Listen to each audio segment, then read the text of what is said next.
Yeah, we're live actually right now. You can go ahead. Are we live? We're live. 5 seconds in.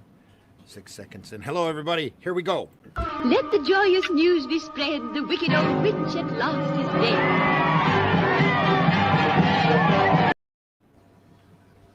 Rob's here.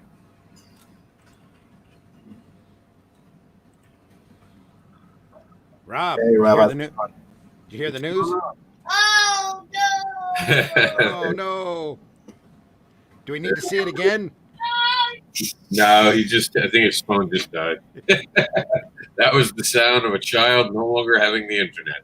Uh-oh. Uh, No.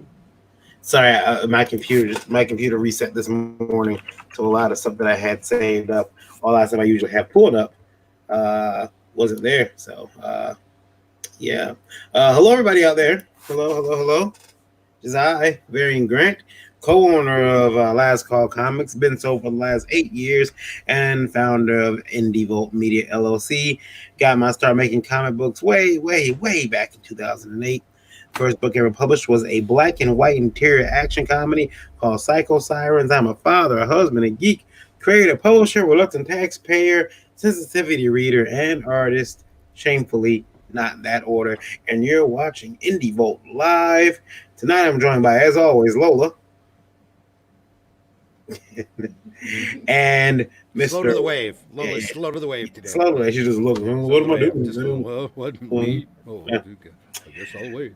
Mr. Randy Zimmerman and Rob Anderson. We got some guest lineup for you tonight. But go ahead, guys, introduce yourselves. Hey, everybody. I'm Randy Zimmerman. I'm a independent comic creator, publisher, and everythinger.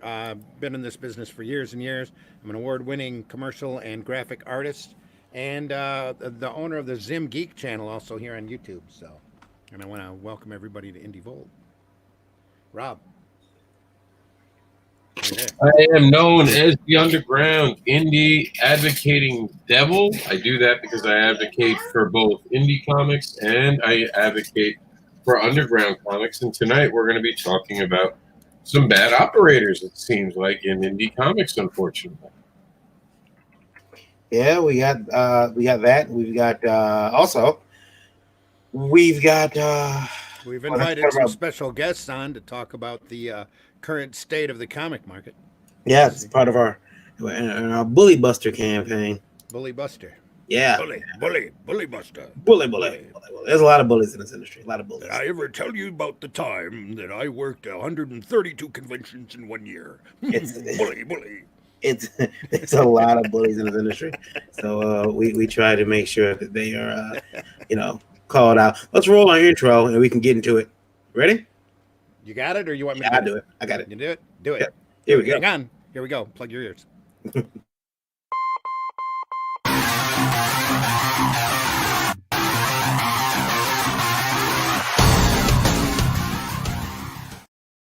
Let the joyous news be spread, the wicked old witch at last is dead. Can't hear anything. Let's try this. Can you hear? Are you there, Mr. Dave Wheeler? We can hear you. Can you hear us? He can't hear us. He's just looking funny. I can't hear you guys. Sorry.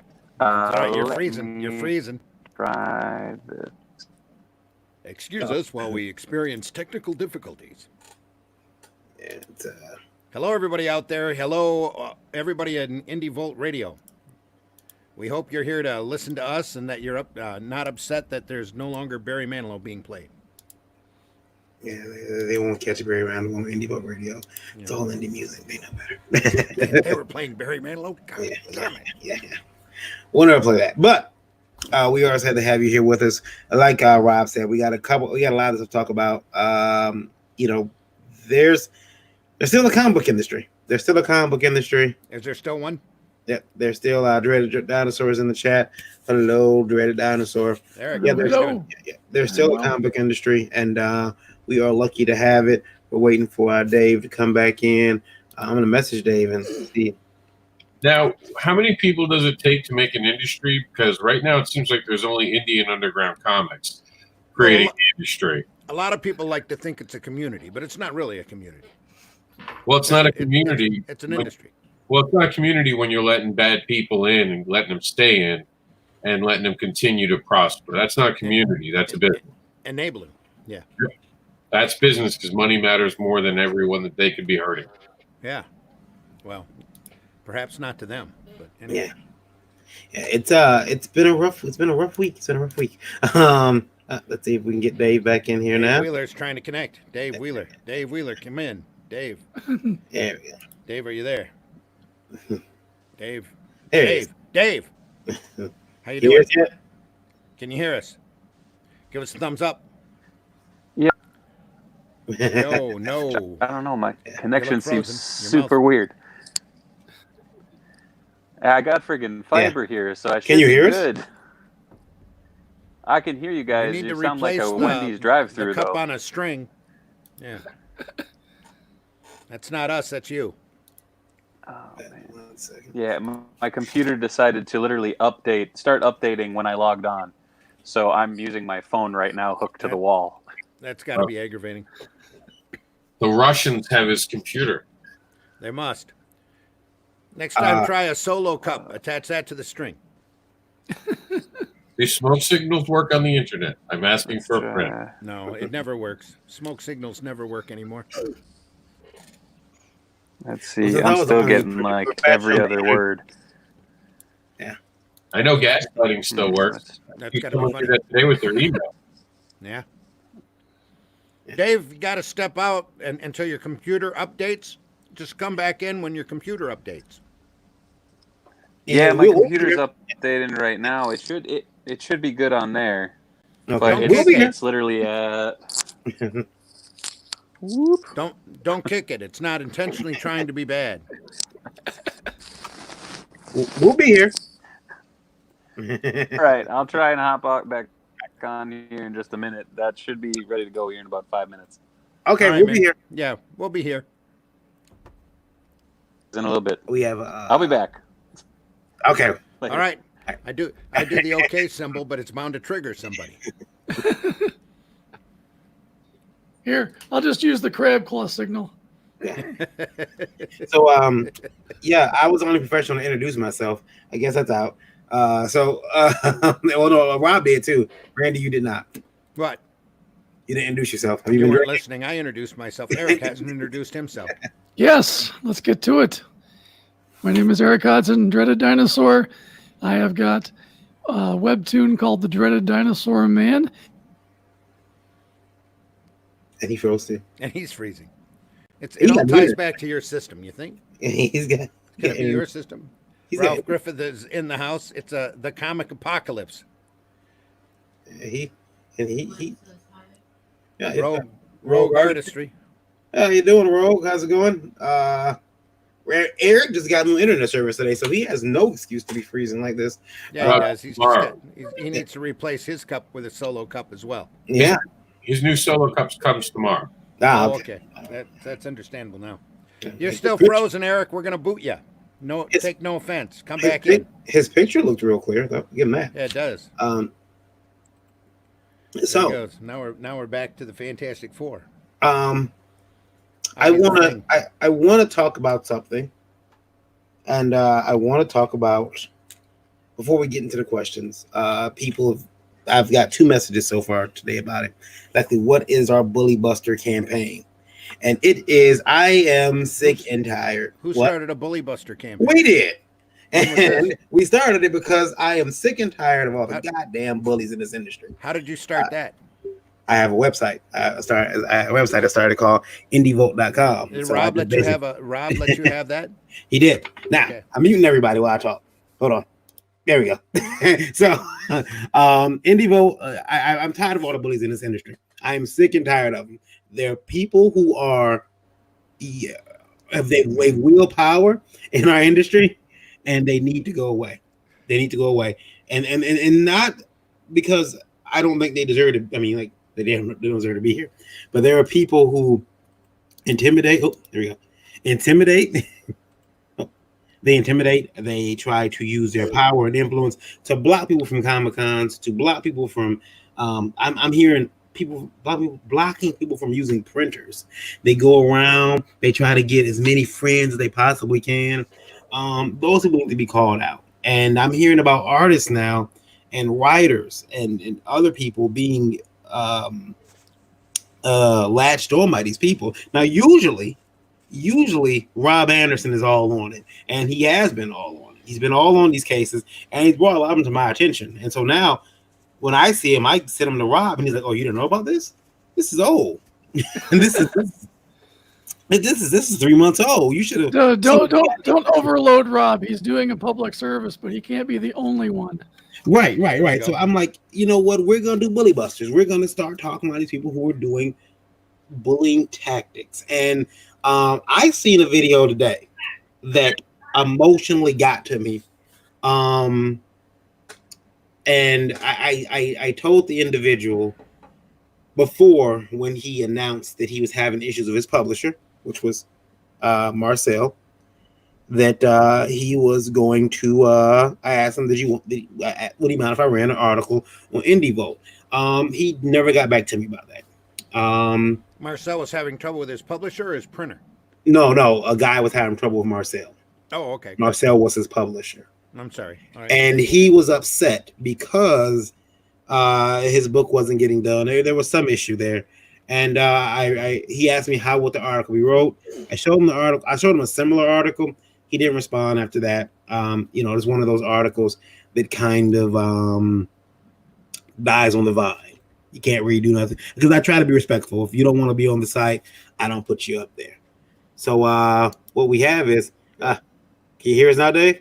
Yeah, man. Good. Excellent. Coming through good. Yeah. Thanks for coming on. So we're going to talk about that. We're going to talk about, because I seen a video today from a gentleman. I shared it with Rob, and I know I can't share it here, even though he said we could share it. He said share the video. Maybe we will, Rob. It got to me. I seen a broken man, and I don't know if Rob seen that when he watched the video as well. But I seen a creator that was broken and just tired, and almost, probably at the end of his rope. But we'll get to that, as well as we will talk to. Dave, we're not talking about you. Yeah. Oh, thank God. Yeah. I was like, I didn't do any videos. Did I leave my camera on? No, we finally got Dave Wheeler. We've been trying to get Dave Wheeler for quite a while. That's my bad. Yeah. But first, we're going to get into some questions. We got some questions that, as always, they are sent to us at through IndieVote. Sometimes in anger. Yes. Yeah, sometimes in anger. And we are going to hit the first two that were sent from a new writer. I've never seen this person write in before. That you know of. Yeah, that I know of. So sorry, this person is upset with us. That language is colorful. So if you got virgin eyes or ears, Randy's gonna read it. And remember, we are TV MADLSV. Yeah.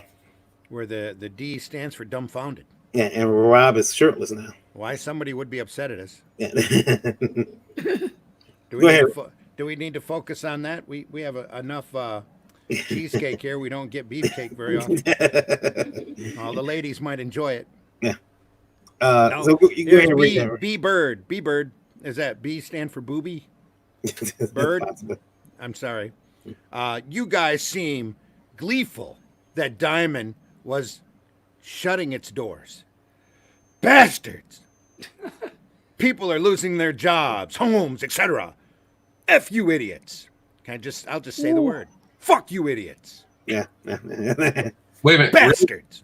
Real talk. Spicy. Hold on, I have real talk here. Does that mean that all the prisoners that they were using at Diamond to fulfill their orders have now been released from prison? Because if they lost their job and they're homeless, that means they're free finally. No, but they are probably Rob, working on no. hand sanitizer. All the states are trying to release prisoners from jail as a reason for them to not get COVID. So maybe all of their employees walked. Well, Yeah, maybe. to break it to you in Michigan, it's too late. It's already going through the prison. Homelessness is better than working for Diamond. Wow. People are losing their jobs, their homes, etc. Who's lost their home? Somebody lose their home? A lot of people have lost their jobs. Mr. Strawman. Valiant. And do you think B-Bird here has lost his home yet? B-Bird probably, never mind. Bastards. Yeah. Now I want to ask, like, he's offering sex or she's offering sex, but she didn't leave her number. She said, "Fuck you, idiots." I'm just asking, how are we supposed to get in touch with you? If you're going to offer it, I mean, you know, times are tough now. Well, we're not sure. We're not sure what the B stands for. Is that Big Bird? Are we getting clowned by Big Bird? Is this Could a be. Sesame Street comment? I don't think that we were Could be Booby. gleeful Booby Bird. that Diamond was closing, but Ralph makes a good point. Diamond Buster cost Bird. a lot of people jobs over its long course. Yes. Let's not forget Diamond. We're just happy to see a bad practice being that, you know, I mean, They're getting his up and comings. yeah. Now, when did we seem gleeful that Diamond was shutting their doors? Probably Did we talk about this yesterday? Yeah. Oh, because they just announced today that they weren't paying anybody. Yeah. Yeah. We ain't paying you. Yeah. So there's that too, B-Bird. People ain't getting paid. Yeah. Honestly, I was on the panel last night. We were pissed off that they were giving up. No one was gleeful. We were like, why are they abandoning us now? Well, B-Bird continues. Oh. B-Bird continues. There's a part 2. Jeez. Also, you guys have some real idiots on your show. Oh, you want me to read this? Yeah. Like fucking writer Larry Higgins. Oh, Larry. What I know a Larry's pompous looking- prick. He Poor thinks Larry. he's God's gift to comics. I got more creativity in my left nut. B-Bird. So, you know, that's probably pretty obvious now. B-Bird has to be a woman. I think that B-Bird, I know Larry was in the chat earlier. If he's not, he's gonna. I told him he was gonna be here. Big Bird won't even give us her or his first name. I did run this question past Larry because I want to know if Larry knew B-Bird because he has no idea who B-Bird is, but he did. He thinks he may know the person on Facebook. Bet he's got a finger for him though. Yeah. I have a real problem with this comment. Yeah. I feel like Larry's getting more hate mail than me. I don't know how to feel about that. I just don't know. I don't know if I can handle this world where Larry's getting more attention than me. B-Bird, I think you suck, and I love what happened to Diamond. So I have to even the world out again. No, obviously, this is someone who's gotten Rice Krispies recently and thinks we run Kellogg's because their Krispies taste a little salty this week. So they're that. Larry Package Higgins says, "I am here." Glenn. B-Bird, Glenn Force says B-Bird needs to get a life. And yeah, I mean, B-Bird, if you're listening on INDIE Radio, you need to. We appreciate you listening, though. Yeah. It's just another number on our great radio listeners. What's our radio number right Radio now? listeners right now is 4,167. 4,000's kind of low, low compared to the last few shows. So, guys, tell your friends out there that we are on the air. Yeah, see that number go up. Ralph says, I heard Jeppy reorganized his business so he could sell or do whatever he wants with the distribution arm and not affect his overall brand. Oh, Diamond's not for sale. Diamond's not for sale. Yeah. But if it were, this would be a perfect match. And says, dude sounds ridiculous. He does. B-Bird does sound ridiculous. I'm sure Larry's going to post a nice comment for us to read the B-Bird. I'm sure he will. Post it, Larry. Yeah. Look, we do Ralph have the rumor monger. I'm here every week. What? I'm here every week, so we do have idiots on our show. I'm right here. Yeah. I'm literally right here. Ah, you beat me to it. Yeah. I can confirm that I am not an idiot. So I can't. Yeah. It's like, and then We're gonna need more evidence about B-Bird's left nut, though. yeah. We need. We're gonna have to compare there sometime. Yeah. Larry Pack. I don't believe him. Larry says, I guess he doesn't like the name of success. As soon as someone drops, let me in. Will do, Larry. Will do.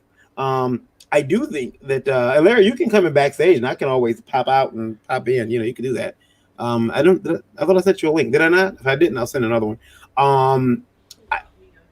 I think that that is people get mad, and sometimes I get it. You see us on these streams, you might think that, oh, this guy's an a-hole. Sometimes, you know, this is me turned all the way up to 11. I cuss a lot more off stream. That's Eric. We all have a level of decorum here because we know we're on the air. I use some ridiculous salty ass language. So yeah, there's that. But we well, I got 2 more questions, and we can get through this. We can pass B-Bird's questions. Before we do that, Dave, you've seen this program before, right? Yeah, a couple times. Okay, so you know that we do get a little, shall we say, salty. Oh, what's it? Whoa. A lot. Whoa.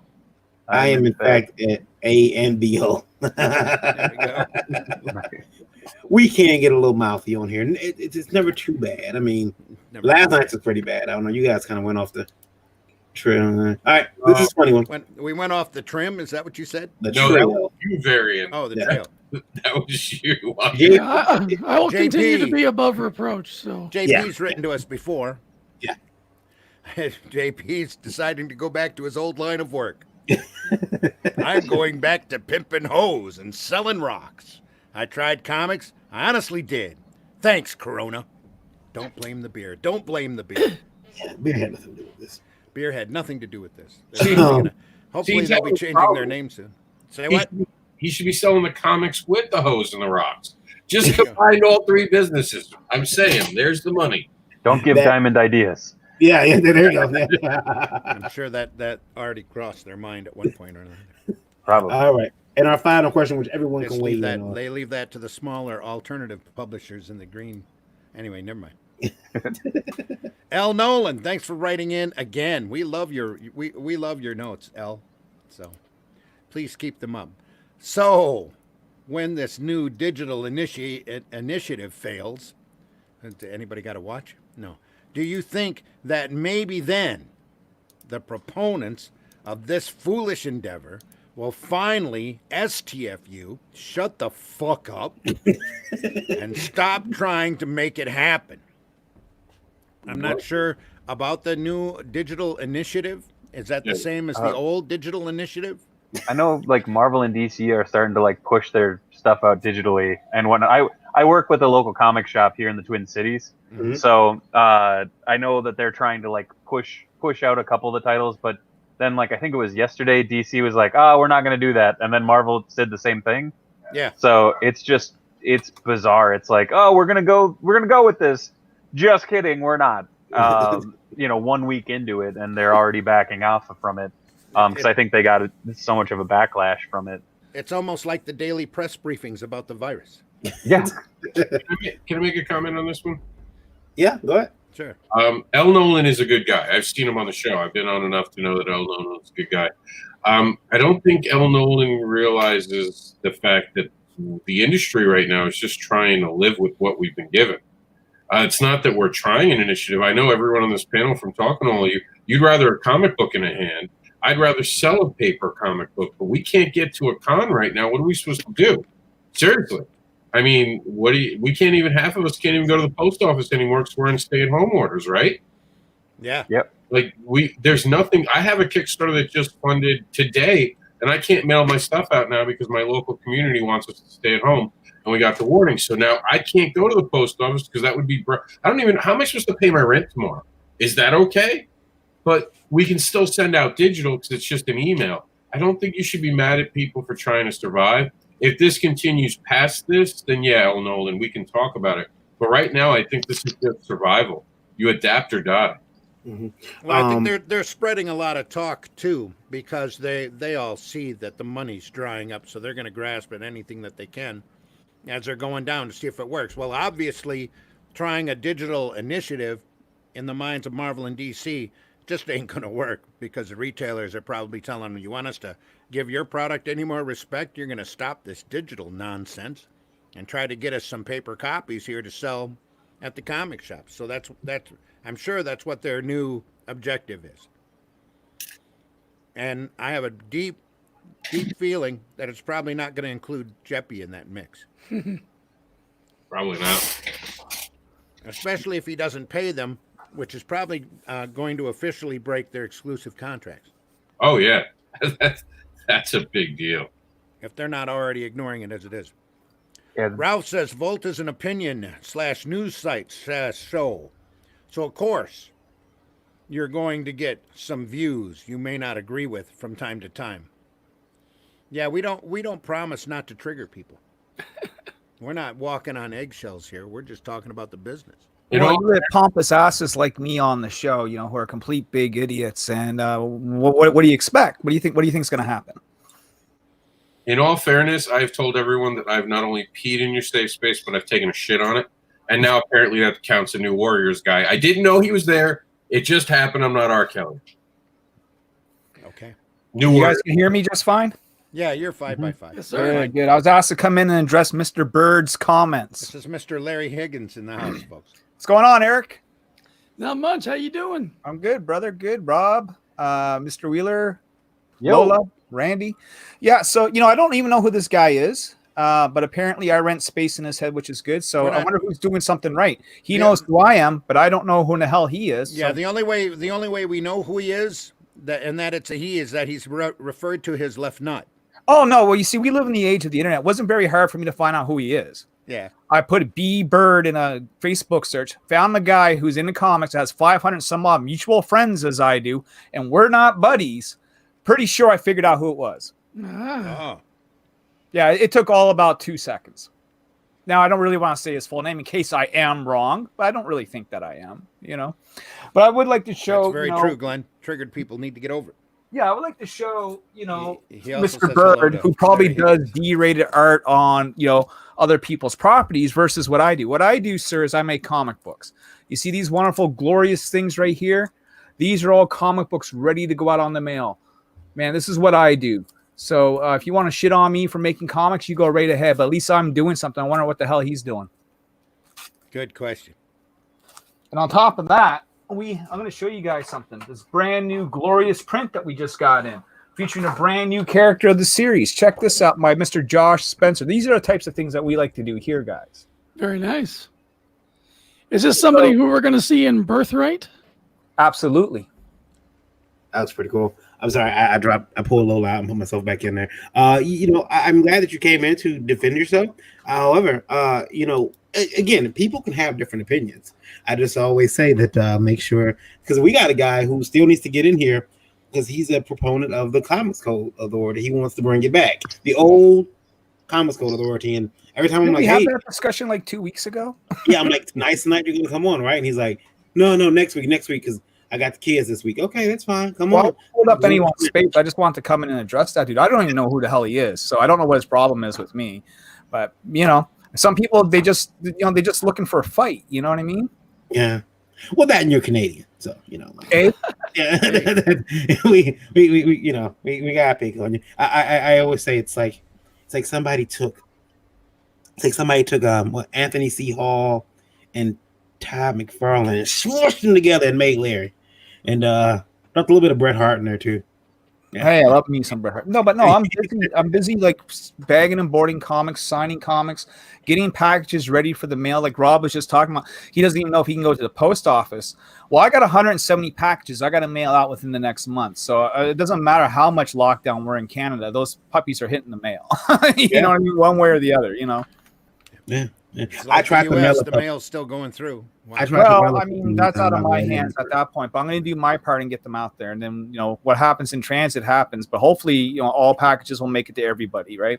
There you go. Most of them are going south to the States. Only a handful are actually in country, and then there's a handful that's going overseas. So Cool. Larry, I want to make you drop it in with us and addressing that. That's pretty big of you. well, you know, I mean, I don't think I did anything wrong. I don't even know who this guy is. I never had any interactions with this guy. I never dealt with this guy.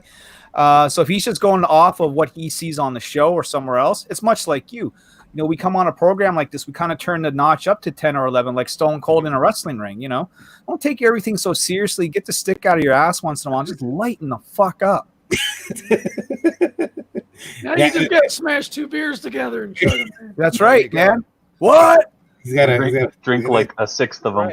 Right. So I'll sit back, guys, and continue to roll my joint and watch the show. And you guys have a good one. Chill, Thank Larry. you, Thank sir. you. Yep. Stay Alrighty. safe. Stay safe. healthy. We'll see you. See ya, man. After all, we are only talking about fictional characters. Okay, they're talking about fictional characters. Fictional characters. Am I getting through to you at all? While we're talking about Getting through to you at fictional all. characters, let's have one of my new favorites, Oh, geez. The Misadventures of Wonder Boy, Misadventures. done by Mr. Dave Wheeler. I picked this Hi. book up in South Dakota, actually. Yeah. Yeah, and at a Well, con. you said he was from the Twin Cities. You in Minneapolis or St. Paul? Minneapolis. Minneapolis. Yeah, I've kind of been all over Minnesota, but my wife and I got a place over in Minneapolis now. So Cool. That's yeah. cool. So tell us a little bit about the Misadventures of Wonder Boy. It's kind of my take on a teen superhero, which I know 1,000 people have said in the past. But he's kind of like my DIY superhero. He's if any one of us got superpowers, he has no fucking clue what he's doing, but he's gonna try his damnedest to do something good. Um, and so I kind of have fun with that. I'm a huge fan of pro wrestling and punk music and ska music and all that stuff and classic animation and stuff, and it just kind of balls itself up, and it came out as this character actually. I'm in reverse. That character right there. Yeah. That I'm tickling his elbow. Hello. No, but yeah, the character started out as my way of drawing myself for a journal comic, and I absolutely hated doing a journal comic. But I like the idea of a teen superhero not done, knowing exactly what he was doing and hopping into spandex and running with it. Like he throws on his shirt, he draws a W on it, and throws on a mask and basically tries to save the day. And thankfully, he makes enough headway that he does good instead of bad. So I don't want to go too deep into it, but yeah. You know what's funny? After reading the trade, which I have here, I had to go back. I opened it up again when I this week because I knew I've been trying. Well, I've been trying to get Dave on the show for some time, and the schedule is really crowded. So I had to release a virus just to get Dave on the show. Jesus, just to lock everything. I knew it. I knew it. Glenn says he loves your TMNT figures, Dave. Yeah, you have quite a few of them back there. Yeah, I'm down in my basement. I was gonna do this up in the studio, but my son's trying to go to bed, and literally my studio is the attic in the house, and it's right above his room. So I was like, oh, I'll hop downstairs, and like my basement. I don't know if you can see it. You can see like the pipes and stuff running. I'm like, they fit more down here. It adds in the Trollo aesthetic. It does with pipes. Yeah, I dig it. Yeah. We have no idea what that's like working out of your basement. That's what Randy does. That's what I do. His basement is his work area. That's why I have the sheet up. Yeah, so you can't see all my clutter, but you can see the long boxes in the back and the convention stock and all. Oh, that's why I have the banner right there. All my long boxes are right back there, and everything. But yeah, no, like originally the plan was the studio was going to come down here, but we had no power outlets down here. This was like a post-war pop-up house, so there was like 2 outlets, one in the light sockets. So we just put power down here about a month and a half ago. So might be moving down here sooner than later. That's I went back through and I read the book again. Then I realized something. Yeah, I never realized the interiors were in black and white. I swear the first time I read it was color. Have you read that before? Yeah, I have. And the aesthetic, like, it's funny because people are like, "Why'd you choose black and white?" I'm like, "Because I'm a cheap bastard that self-publishes." I'm like, I couldn't afford to print in color when I first started. And the thing is, a lot of people really enjoy that it's in black and white. And so my buddy Samir, the other half of Mindwave Comics, we dove into just trying to keep the action moving and the conversations moving at a pace where you don't really stop to think too much about it. You just kind of go, you instinctually are flipping the pages. Samir is, and he went through school and went to school for animation. So between that and his idea for movement and my idea for just kind of keeping things as fluid as possible and trying to really drive people to the next page, we created something that moves relatively quickly. Like I always catch crap because I always say one of which the funny thing is the MC Bat Commander from the Aquabats, when I gave him a copy, he said that I'm like, can I use that? And he said, sure. And so like I didn't realize he was gonna like send me something later. And so like I was like, okay, cool. Like so I ended up using that, and Tom Lyle was my mentor in school, and like a dude I really looked up to, and he ended up writing something much nicer than that. But he always would say that if he really dug something, because he'd be too busy to actually like look up from it. So I took that as like the highest compliment. And so I was like, that's staying. Like, I don't care. You can write like a paragraph. That's great. I'm leaving this stupid little quote on the back. Because it meant a lot to me. So Glenn Ford said, "Have you seen my background, my new videos, short boxes, and action figures?" I did, Glenn. There's a lot of stuff behind you. I'm always wondering, like, people's backgrounds are gonna tip over, and then, like, I'm also wondering, like, people see these backgrounds, and it becomes a part of like this character you become. And I was watching a girl. She went to a podcaster's or YouTube video, like a YouTuber's house, and she saw the studio and she freaked out. She's like, "Oh my god, it's the pillow, it's the curtain. Oh, look!" And she was freaking out. And I'm like, I've been to Eric's studio. I wanted someone to say, "Look, it's the toy wall." It's like, and Eric, do you think your studio looks a lot bigger on camera? I hope it does, because I'm kind of cramped up in here. Yeah, because I've gone to your studio and we're in there. I really got to dust everything in this black shelf, though. I think that's going to be a project for tomorrow. Yeah, we dusted around here the other day. It was, and you know what I found? Change your damn filters. Oh yeah, man. When you're toy collecting, dusting is the worst. Yeah, it is. It's brutal. Yeah. Dude, those Swiffer like feather duster things, like those are friggin' lifesavers, man. I don't take a dang thing off that turtle display. I just kind of wand that over it a couple times, and all of a sudden it's so clean. Yeah, I got two of them. I got a real long one I haven't taken out the box yet, and I got a short one. I got some dollar store ones, and I mean I'm just all over here dusting. Let me tell you though, Eric, I'll let you get to your point. My mother does this thing. I do not like it. Ever since I was a little boy, she would do this. First of all, the woman made tons of money at work, but she's cheap. She's Scrooge McDuck. Okay, and she buy the cheapest filters possible. Like the $3, $4 filters from the ones that nobody wants. She'd buy those and she'd use them, and then in 4 months she'd pull them out. She'd clean them, take all the dust off it, and reinsert it and use it again. And then she's wondering why everybody in the house is having asthma issues. Like, I don't have asthma. I don't understand why this is happening because of her. So now I've got this problem where I go buy like $30, $40 top of the line. Lois started rubbing her nose. Yeah. Now I go buy $30, $40 top of the line filters. It's bad. Yeah, it's time to buy a new filter. Yeah, because our furnace takes two, so it's weird. Eric, what were you going to say? I'm sorry. Well, I wanted to ask a clarifying question with our guest, because I can tell he's a true wrestling fan because he's wearing my friend's collar and elbow gear. Wonderful company I got that, and I have a Chikara patch. Nice. Which one of my pieces is on your wall? Oh man, I don't know actually.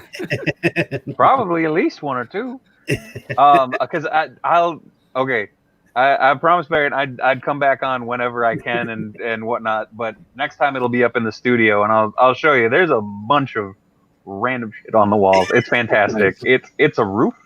So like I said, it's an attic, so this is like a 1950s house. So like I basically pinned all the frames, so everything is at an angle. So it's one of those things that I'm like, I'm gonna get up one of these times, I'm gonna knock everything down. It's just gonna freaking come unpinned. It's gonna be ridiculous. It's gonna be fantastic.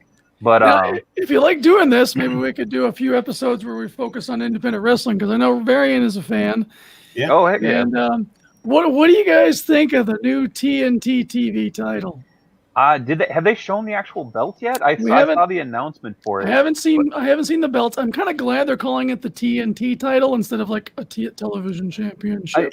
No, and it makes sense. And I mean, with the whole Dynamite thing and whatnot, it carries over the theme.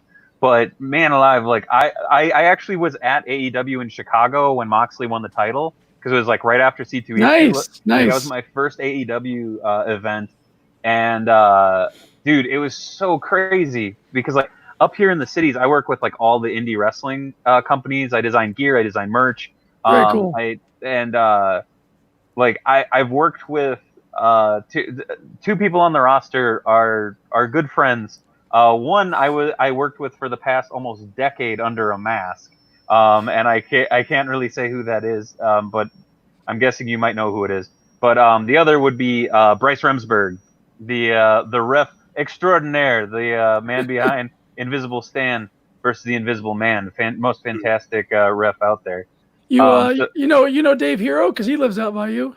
I met him maybe once Super or friends? twice. Yeah. Real good guy. Real good guy. Yeah, man. No, I've been lucky enough. I've worked with Eric Cannon here in the cities with First Wrestling. I work with a lot of the local indie guys. I do a lot of work for Super Thunder Frog, and his tag partner Wildcat, the Minnesota Wrecking Zoo. Cool. But yeah, like doing a lot of stuff with them.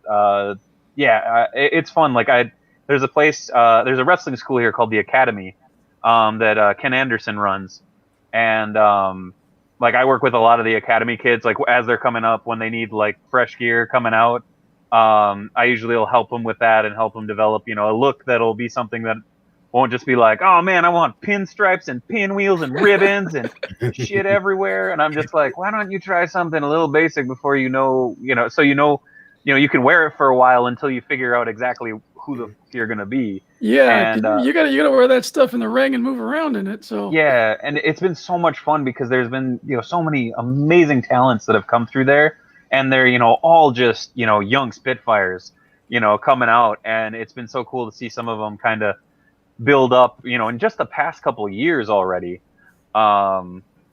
It's been super fun. Real quick, I got a message from Indie Vote Radio. It was about the bully hunter stuff. That's funny. I never spoke very. It says and it's about the bully hunter stuff. Bully buster stuff. Not bully hunter. Bully hunter was something completely different. Completely different. Completely ridiculous. But bully busters is just what we're doing when we're tired. What I explained earlier in the show. Something I know because I'm tired of the bullying. I'm tired of people using bully-like tactics in the industry, stopping people from going to shows, getting people pulled off of panels. Bully Hunters was a joke collaboration. Yeah, on video games. All right, I misspoke. Bully Busters. So we're going to talk about people who are using tactics to bully people. Now, Rob brought to my attention again Marcel, who did something really bad, has been doing bad things in the industry. Rob, bring us up to date on Marcel real quick if you can. Move on to another topic. Okay. Believe it or not, Marcel's live right now on another show. Yeah, I heard about that. And I'm trying to listen in as we're talking right now. And I'm going to go start a little bit of trouble over there. And I'll report back to you. Move on to our next bully. Okay. All right. Well, one of the other bullies I want to talk about, this came to my attention today, is a gentleman. Now, everyone here pretty much is drawn or written. And as an artist, when you take on a project from someone, you I never realized how weird wrestling is without the audience. Yeah, Ralph. Oh, man. It's pretty bizarre. Bizarro land. Sorry, just to chime in real quick. Anybody watch NXT this week? I didn't watch it. Yeah.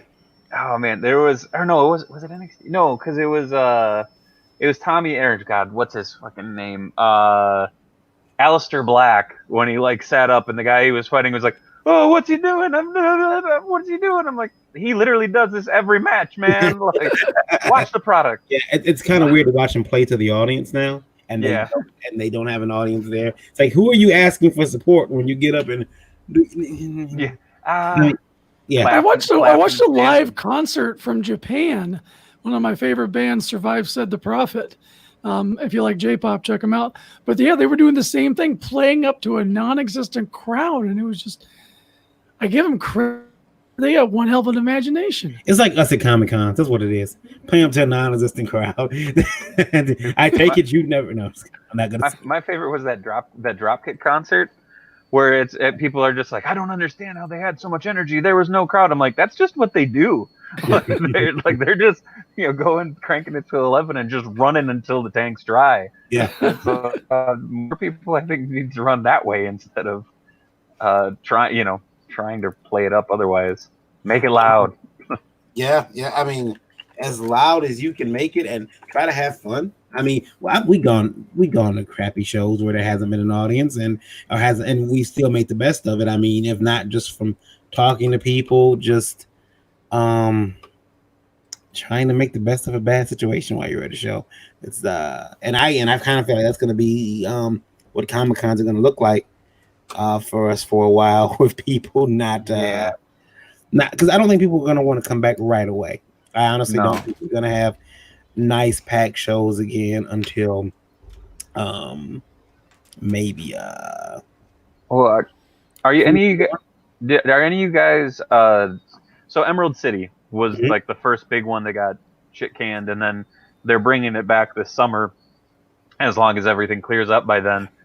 Is anybody planning on going to, just out of idle curiosity? Because I'm debating because of exactly what you said, Varian. Of is it going to be back to any amount of strength? Is the common fan gonna even try to make that work again? Yeah. I don't know if they will. I mean, I'm thinking no. I'm thinking that like I'm terrified of doing a show. I'll be honest with you. I'm thinking like if I do a show, what'll happen is I'll end up getting sick. I mean, I'll go to a show. I mean, I have a compromised immune system.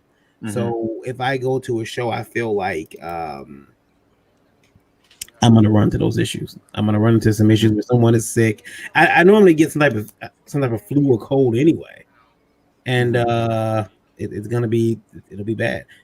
Goro says I'm gonna toe control each person. Thank you, Goro. 187, Goro 187. That sounds like a pretty cool graffiti tag. Right? 187. Anybody else go to Mortal Kombat just straight away, just with each hand holding a number or something? Yeah. That's where I'm at. Are you guys but then again, oh yeah, before I forget, I seen it. So everyone here's done artwork for somebody, and I came across a post, and I'm trying to get permission from the person right now to show it. But the gentleman said that he had been asked to provide some artwork of some characters. He did the artwork. The person told him that looks good. He moved on to inks. Person said, "Okay, change some stuff." He changed that. Then the person came back and said, "Okay, we're good to go." He started drawing, started coloring. The person came back and said, "Nope, I need you to change this, this, and this, and that." Well, now the guy's mad. He says, "Look, I can't do this. Not without fundamentally changing a lot of the drawing." He refunded the entire amount and said, "I'm sorry, I can't do your project." Let's see. The man with the beanie on his head with the comic rack. Does he role play with his grandkids come over like he's the shopkeep and they are there to hear his hyped up sales pitches? No, he does it to everybody. We go over there. Goro, you don't listen to the program very often. That's all right, though. No, Yeah, my grandkids are too young. he does that to us when we go over. We'll get there. Yeah, that's what he does to us when we go over there. He's like, check this book out. And the cool thing is we get to play him and pretend we get to I play go him. running all over the basement because I've got books all over down here. It's like, have you seen this? You ever see this? This is this guy. This is this person. You will leave with books you didn't know existed. Yeah. Unfortunately for me, they're always newsprint. There you go, dogging on the medium of the I future. don't know why he's got the dogging on the classic medium of the past. And one that everyone will be returning to shortly. You know what? I got to say this. I picked up the Preservers number 5 today. Can I be like Larry for a second and start showing off all the new stuff and the prints and stuff? Picked up Preservers number 5 today from the printer who apparently was essential enough to be able to finish a funny book. So as far as our virus stuff goes. So there's 5,000 of these babies available as soon as the park system opens up again. Nice. So, and it looks good. I'm real happy with it. But like I said, this is a nice, inexpensive format just because the paper is made of pulp as opposed to something bright and shiny. Randy, I'll have to talk to you because I'm trying to find a newsprint printer because I have a few ideas of things I want to run through. because I love the Fila newsprint. Like it's always been a favorite. So Well, these are always fun. You know, they give these away at the Welcome Center. I do a trail for them once a year. That's nice. probably upside down, like that. They a whole nature trail all around the nature preserve. This is for Oh, red. Formar Nature Preserve and Arboretum, which is having their 50th anniversary this year. But Nice. Goro says, well, first Glenn says he wants to know how White Castle is essential. You never had White Castles, man. They're essential. You got to have those. But there's always an important nutritional value to a slider, Goro especially says, if you're not going out. We know laxative is starting to get hard to find, so we got to keep options open. Goro says, does Dave Wheeler secretly practice voodoo with those dolls? Gets angry and calls them action figures. As an elderly Mrs. Butterworth-looking woman teaches him the way, all the way from from New Orleans, all the way from the New Orleans Bayou. Yeah. That sounds like a damn comic idea. I'm just It saying. does. Someone comic. That's Madam. Is that Michelle? Damn it, we just had Anthony on. LaFay. What? The voodoo lady. Morgan Le Fay? No, never mind. Yeah. That's Morgan Le Fay's King Arthur. No, Glenn Ford works at White Castle. Be glad you still have a job, bud. Hey, wait a minute. Whoa. You work at White Castle? I'm gonna come and hook up that discount. He's having a rough time figuring out how they're essential. They're essential to your employment, dude. You know, I'm trying to get those burgers. Let's go. Man, what's the discount looking like over there? I can't wait for mine. Mine's gonna be awesome. Keep them coming, Goro. So okay, I'm gonna post this in here. Geek Show Wink says, what is it? Now I want White Castle. Yeah. Now we all do. Yeah, famous last words. Yeah. That's why I said there's always a nutritional value to a slider, especially if you're not leaving your house. They invented something called chicken rings. Yeah. Okay? At no point in a chicken's life does it have a natural occurrence in ring form. So I'm a little wary of food. Nor a nugget. Let's just go. I'm just saying. Well, I mean, you can chop it up into smaller pieces. That's essentially a nugget, but a ring takes some math to make up. Glenn says that sounds like Tales from the Hood. So, all right. So I'm gonna bring up this here, and I'm gonna read the story to you guys, okay? And I'm gonna try to I won't put the person's name out there because they haven't gotten back to me yet. But I mean, it's not hard to find. So, it says a warning to all my indie comics friends. I was commissioned yesterday to do a group picture of this client's characters. He paid and I started work. As the job went on, I realized he was a very difficult client, but not the first I've had. And I'm a professional, so I kept going. I made a huge list of characters to the pencil art. And after finishing the inks, he gave me another laundry list of characters. No problem, I made every single one. After being told it was all excellent, I began on colors, only to start getting another new list of changes that needed to be made, some of which would require major redrawing of figures or things that had clearly been there from the pencil stage.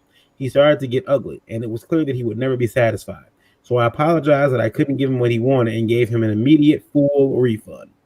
He then spent the next 14 hours insulting me and other professional artists I know and respect, threatening me, calling me multiple times. He threatened to sue me dozens of times, all while declaring he's going to steal my artwork and publish it anyway. After reaching out for help to others, I kept hearing the same thing. Why did you ever work with his ass? He's always been like this. I wish I had known his reputation before I got tangled up with him. If you see him post this artwork, please tell him it's stolen. And if he tries to hire you to finish it, please don't. Feel free to share this post if it will help your friends not fall into the same mess I did. I'm going to show you the artwork he drew. Varian. Yeah. Okay. Your boy Marcel is literally blaming Comicsgate, that he talked to someone for Comicsgate, and that's why everyone turned on him. No, what?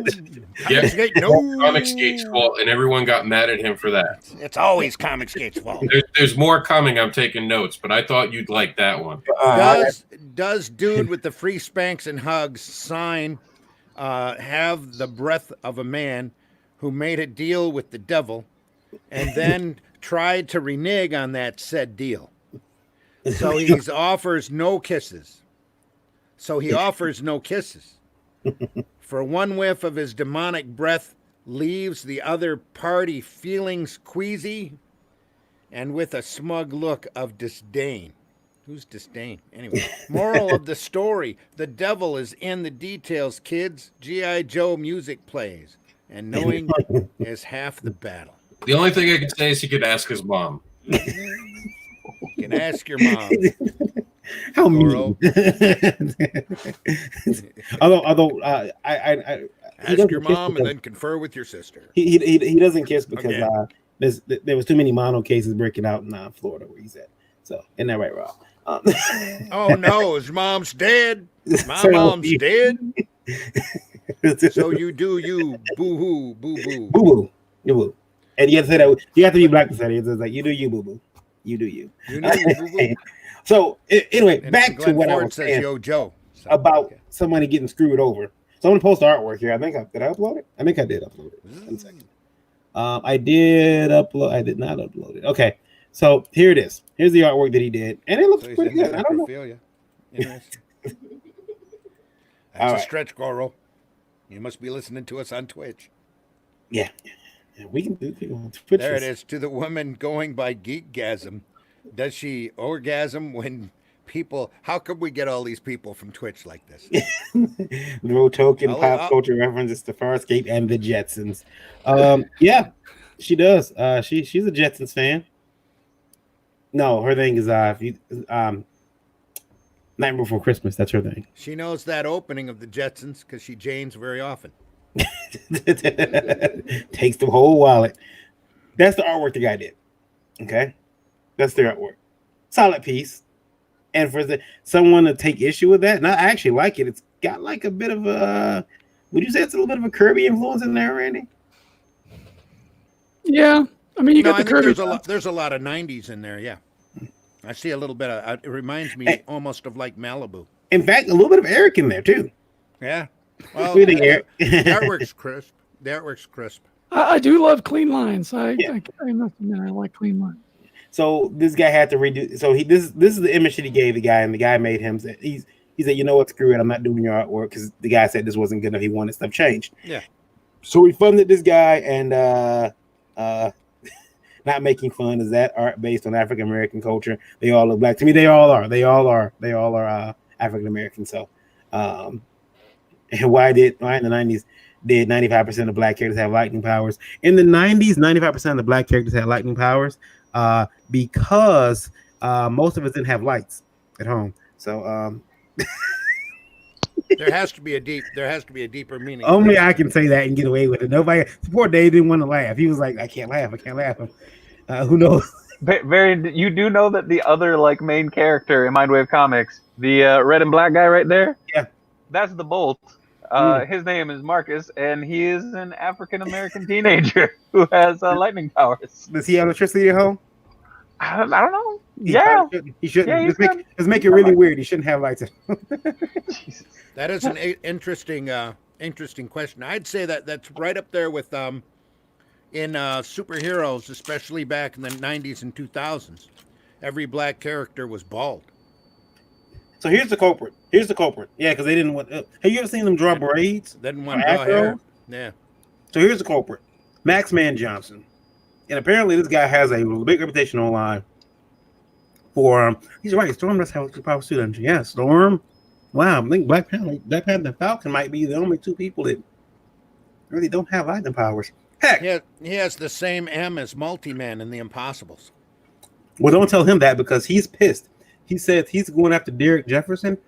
Derek Jefferson has a comic called Homeless Homeboy, and he was saying that that character's rip off because Spawn is homeless and he's not the only Spawn and Ragman are both homeless.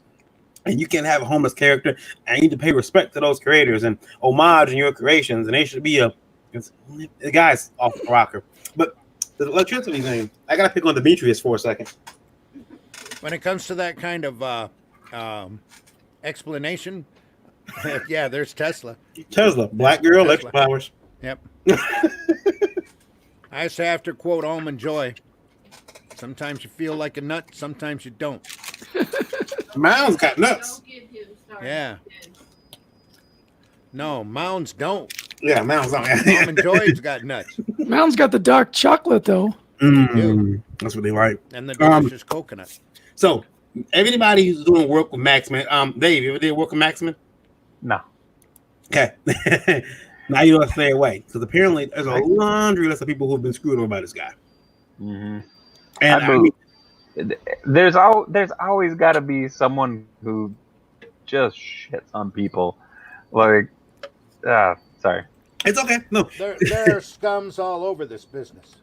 Oh yeah. Well, going back to the wrestling business, man. Like my first gig, I got screwed so bad, and yeah, like it was just no bueno. when you get people like this that want to walk around and take away from the business and make it hard for people,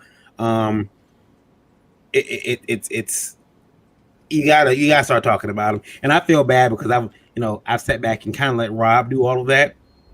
Frankly, because too, I figure this: Rob's a big guy. He's got all this. He's been going to the gym. He's working out. He wants to keep people off of him. Me, on the other hand, I'm probably gonna end up in a wheelchair in the next couple of years, and I don't want to have to start shooting people because that's what I'll do. I'm not fighting you. I'm pain. All right. Goro says, I honestly think the only logical reason I can come up with is that the colors look nice together. Black, yellow, and white. Yeah. I mean, but there is something about that. There is something about that the black characters having electric powers. I'm going to have to look into that more. You know what? It seems like a documentary. I'm at a show. Yeah. Next time I'm at a show and see Tony Isabella, I'll ask him. Please don't. You know what happened last time. That would be awesome. That was at breakfast, though. Yeah. Tony I'll make sure I had ask him at a con. Yeah. This guy sounds like a D-bag. There's a special ring of hell for people like him. Yeah, so Maxman Johnson. And now, Maxman, unfortunately, sir, you are one of our bullies for today, and you have found yourself on the radar of Rob, the Underground Indie Advocating Devil. So he'll be making sure that people don't do work with you and get you out here with your maximum, man. We should have like an award for bully of the week or yeah. I was just gonna say, if I'd have known he was gonna start doing this, I'd have drawn him up a logo. We can. I mean, he also gets the Mooncalf of the Week award. There we go. That would be a good logo for him. Yeah, all of your bullies get the Mooncalf of the Week award. How many Mooncalfs have you gotten this week, too? What'd you say, Rob? I'm sorry, I cut you off. I don't think Rob was talking. No, I'm here. Oh. He's already on my shit list. Oh, okay. Like I already been talking to people about him, and he's the next one. He's the one who pissed me off last night. Oh, well, shit. Okay.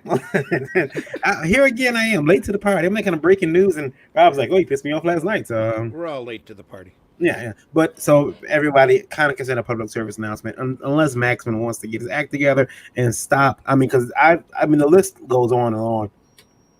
Where it's like, then he's attacking me. He's talking about artists behind, to other artists. Don't work with Dave Wheeler because, his favorite Ninja Turtle is Michelangelo and blah, blah, blah, blah, blah, which. Hey, man. Yeah. Get out of my head. Yeah.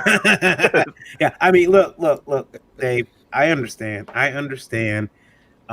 Being a Michelangelo fan, I think it should qualify as disability. I really do. I think that you guys should get special checks. I don't understand how anybody likes Michelangelo. Clearly, Leonardo is superior to all the other turtles. Here you go. There you go. There you go. You get a Mooncalf sticker. Print it up. You got a sticker machine. Print it up. Run it up. We'll put it right on the back of your card. This Mooncalf. I can't believe the best turtle is Raphael. Period. I got I'll tell you guys a funny story, Dave, and you'll appreciate this. All right. I was at Astronomicon back in February, and they had Kevin Eastman there, and I wanted to meet Kevin, and I wanted to shake his hand pre-corona.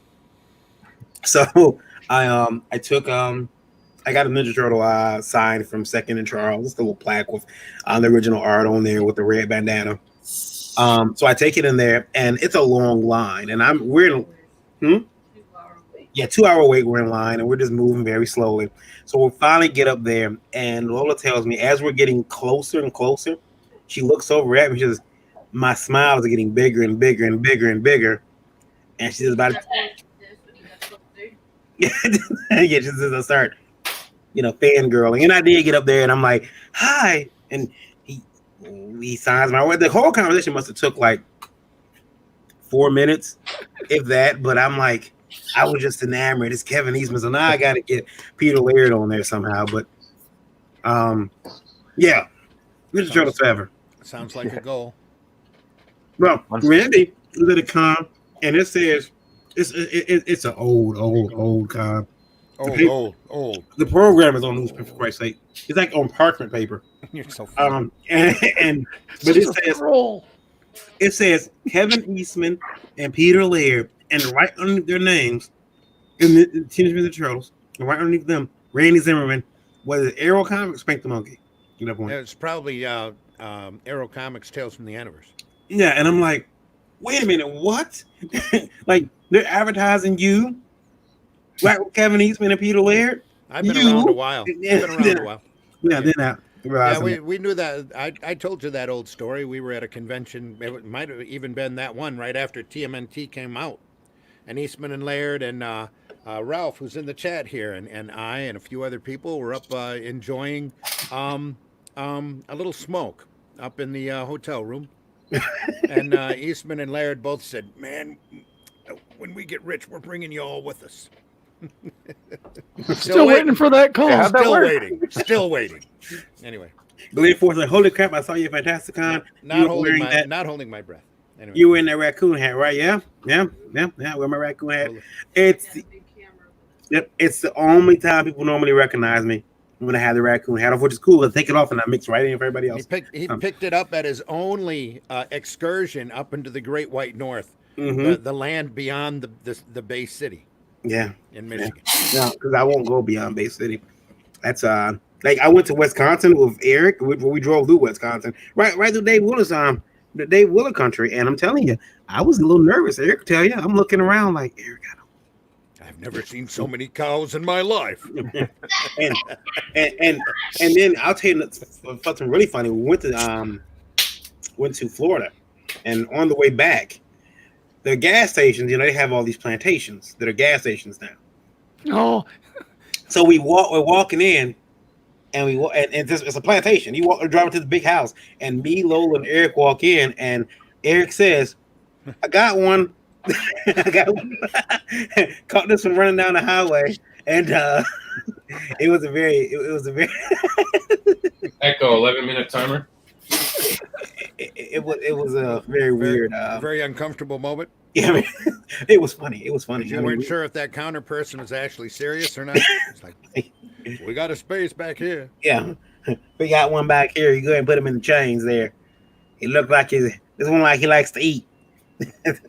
Telling you right now, I couldn't be I wouldn't be a good slave. I barely work as it is. Look at my comic book. Well, just be glad you've never had to drive through Nebraska. Well, See, we Dave's did. driven through Nebraska. I've driven through Nebraska. We did. Remember? Yeah. Yeah. On the way back. Drive Yeah. lengthwise through Nebraska, all the way through through. part of it. No, Yeah. I have all the driven way all the through. way through it. I've driven there to go to Denver. Mm-hmm. That's the endurance test that you have to endure. Yeah. Nebraska and Iowa, man. Dave, Dave's done it. Okay, because I run my own indie comic label, Mindwave Comics. But so the thing is I used to like hustle to go down to like these couple Iowa shows that were 1-day shows. But the thing was, I'd have to work the next day, so I'd leave at 3:00 in the morning, drive down, do the show for like 10 hours, pack up, and drive back through. Like I'd be going down to Iowa City and Des Moines, and then like there was one in southern Iowa that I did that it was like a 4.5. Oh, thanks, man. 4.5 hour drive one way down. Wow. And I got caught in a snowstorm. The show was in like February, and I was coming back, and I got back like 2 hours before my shift at the comic shop. And so like I walked in, and my buddy who was the manager is just like, "You gonna make it?" I'm like, "Iowa." He's like, "That's fair," and he just like left it at that. I'm like, "Okay." Like, That okay. explains everything. That's fair. I love doing those Iowa shows, but I can't do like the down and back. Like I had like 27-hour long days some days. It was ridiculous. I like the bolt, man. That looks pretty good. You've always been a little Thank crazy, you. Wheeler. Geek Show Inc. says. Whoa, sorry, I got some really weird feedback there for a second. It's all right. You've always been a little crazy, Wheeler. Oh yeah, God yeah, man. Geek Show Inc. says that. Yeah, and What's our radio number? radio number right now, we are closing in on our normal number, our new normal number. We're closing in at 11,090. So that's pretty cool. Oh, we're That's- present. And everybody, thank you, and our friends in the UK, Germany. Right now, we got Paris and Brazil. Okay, I'm sorry, didn't We recognize. appreciate each and every one of you. I hope all the parasites are doing well. Yes. Parasites, you're funny. Parasites. Come on, that's an old Stooges joke. That was Yeah, I get it. That was a dad Yeah. Lean forward. And what were you doing in Paris? Oh, looking over the parasites. Glenn Ford says Iowa. The reason why Slipknot is so angry. There you go. That Rob, did they probably finish? explains it. Did Marcel finish his thing, or is he still there? Oh my goodness, it's still going on, and they're not holding his feet to the fire. This is the softest interview I've ever seen. Like, he's like, oh, it's not your fault. Things get busy. You're a publisher. Like, dude, ask the hard questions. He admits to catfishing after I called him out for it. And then he goes, well, I wasn't really doing it, but I was doing it. And then the interviewer, Tyler Carpenter, just drops the ball and goes, let's move to the next question. Is it Tyler? Yeah. Oh man, I expected more from him. Tyler So- Durden? What? No, Carpenter. Why would it be Tyler? Never mind. No, it's Tyler Carpenter. He's a pretty well known comic book interviewer, and I think there's publishing too, doesn't it? That explains why I don't know him. But the Bolt Strike, someone picked that up from you. That looks pretty good. Yeah, hit me up after the show, man. I can always send you out a PDF if you want to check it out that way too. All right. Mindwave Comics is his company, and he's got a store on Story Envy. He's got a lot of product up there, and he's from Minneapolis, so he's kind of look.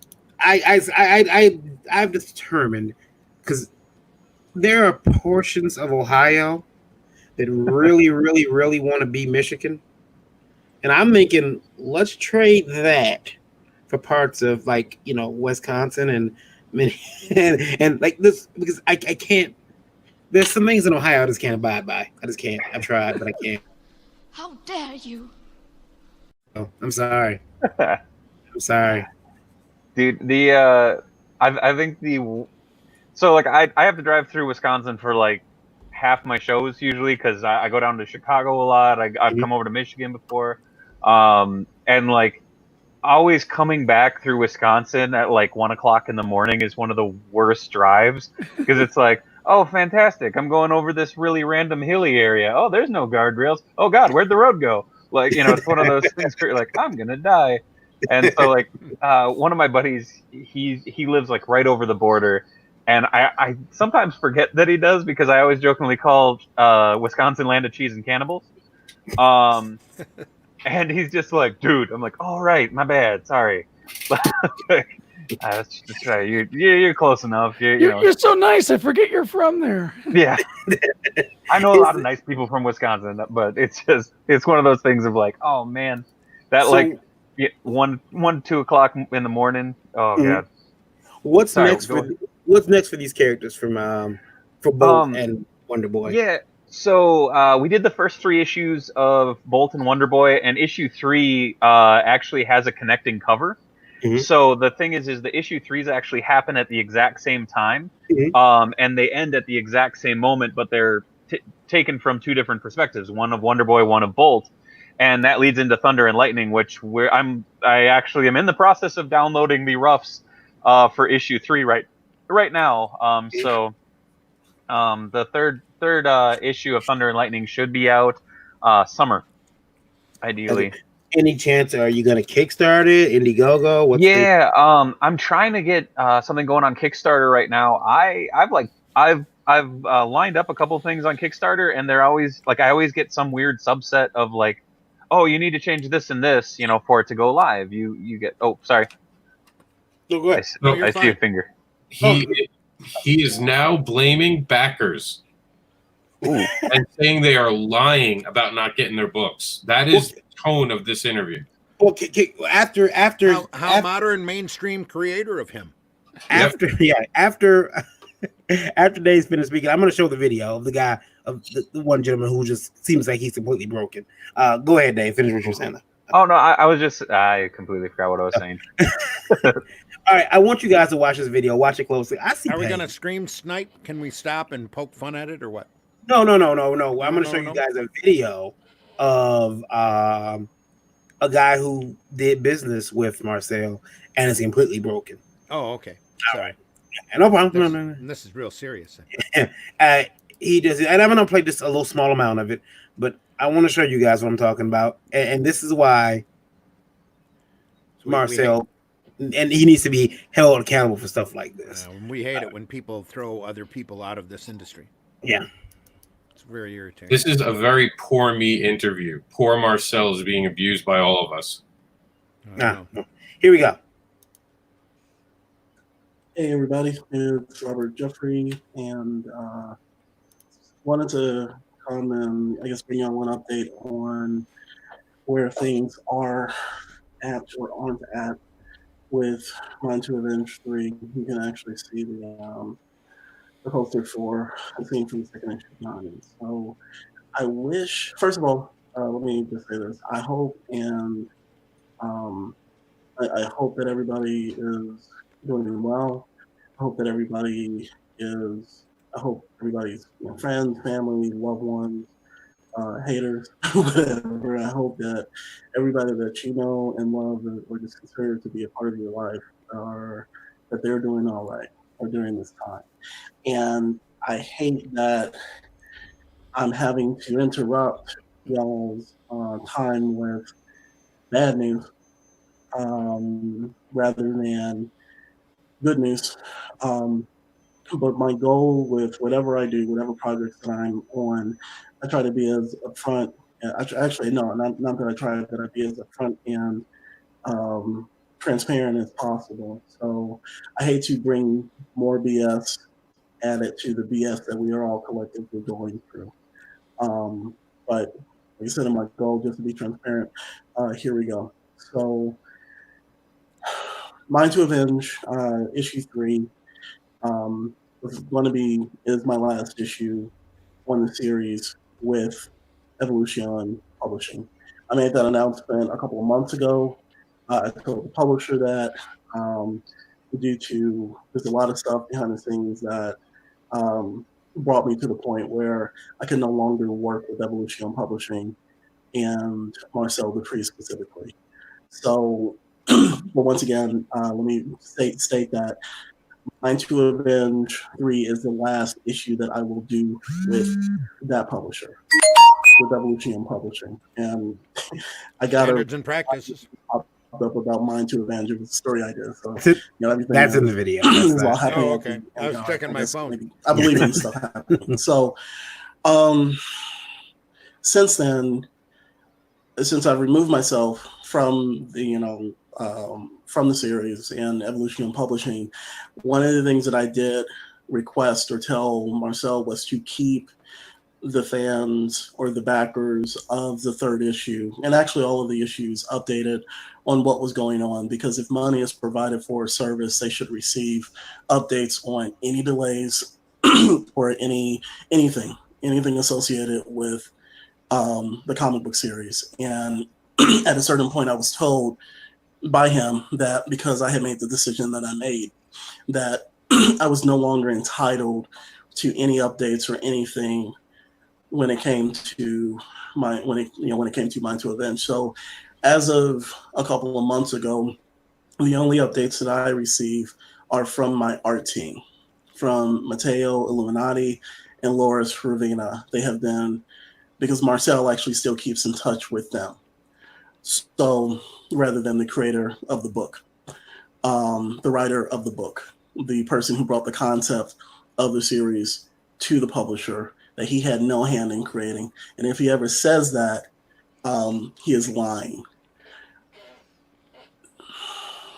The updates that I received and from Matteo and Loris have not for me been positive, because the book was supposed to originally come out in, I think it was February or March, and it was only after I told Marcel by text that he needed to send an update to the backers.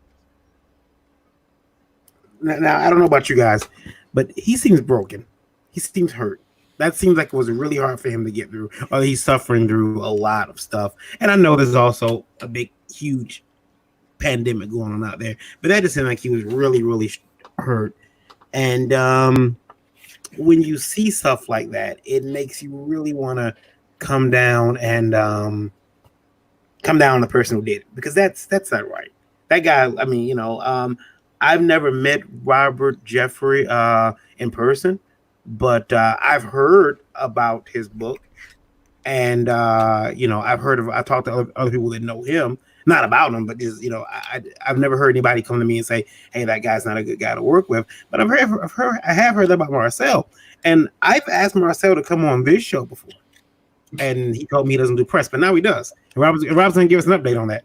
So he said that I didn't ask him for any comments when I called him out several times, and he knew I was calling him out, but now he's playing a victim that I never asked him to come out. See, I'm kind of embarrassing him. You should see the chat room. We're like, wow, this advocator guy is really going after him. They don't learn. I'm going to find you. There's no rock you can hide under. The minute he went live, 10 messages went to my inbox saying you should check out what he's saying. Yeah. And he mentioned my name and the devil came. So remember that, kids. If you do something bad, there's someone who will hold you accountable. It's like the white candy, man. Black people can't have shit, Rob. You can't even have a bad guy. You got to steal that from us too. Boo, Rob. I have a feeling that right at this moment, B-Bird is grabbing his right nut.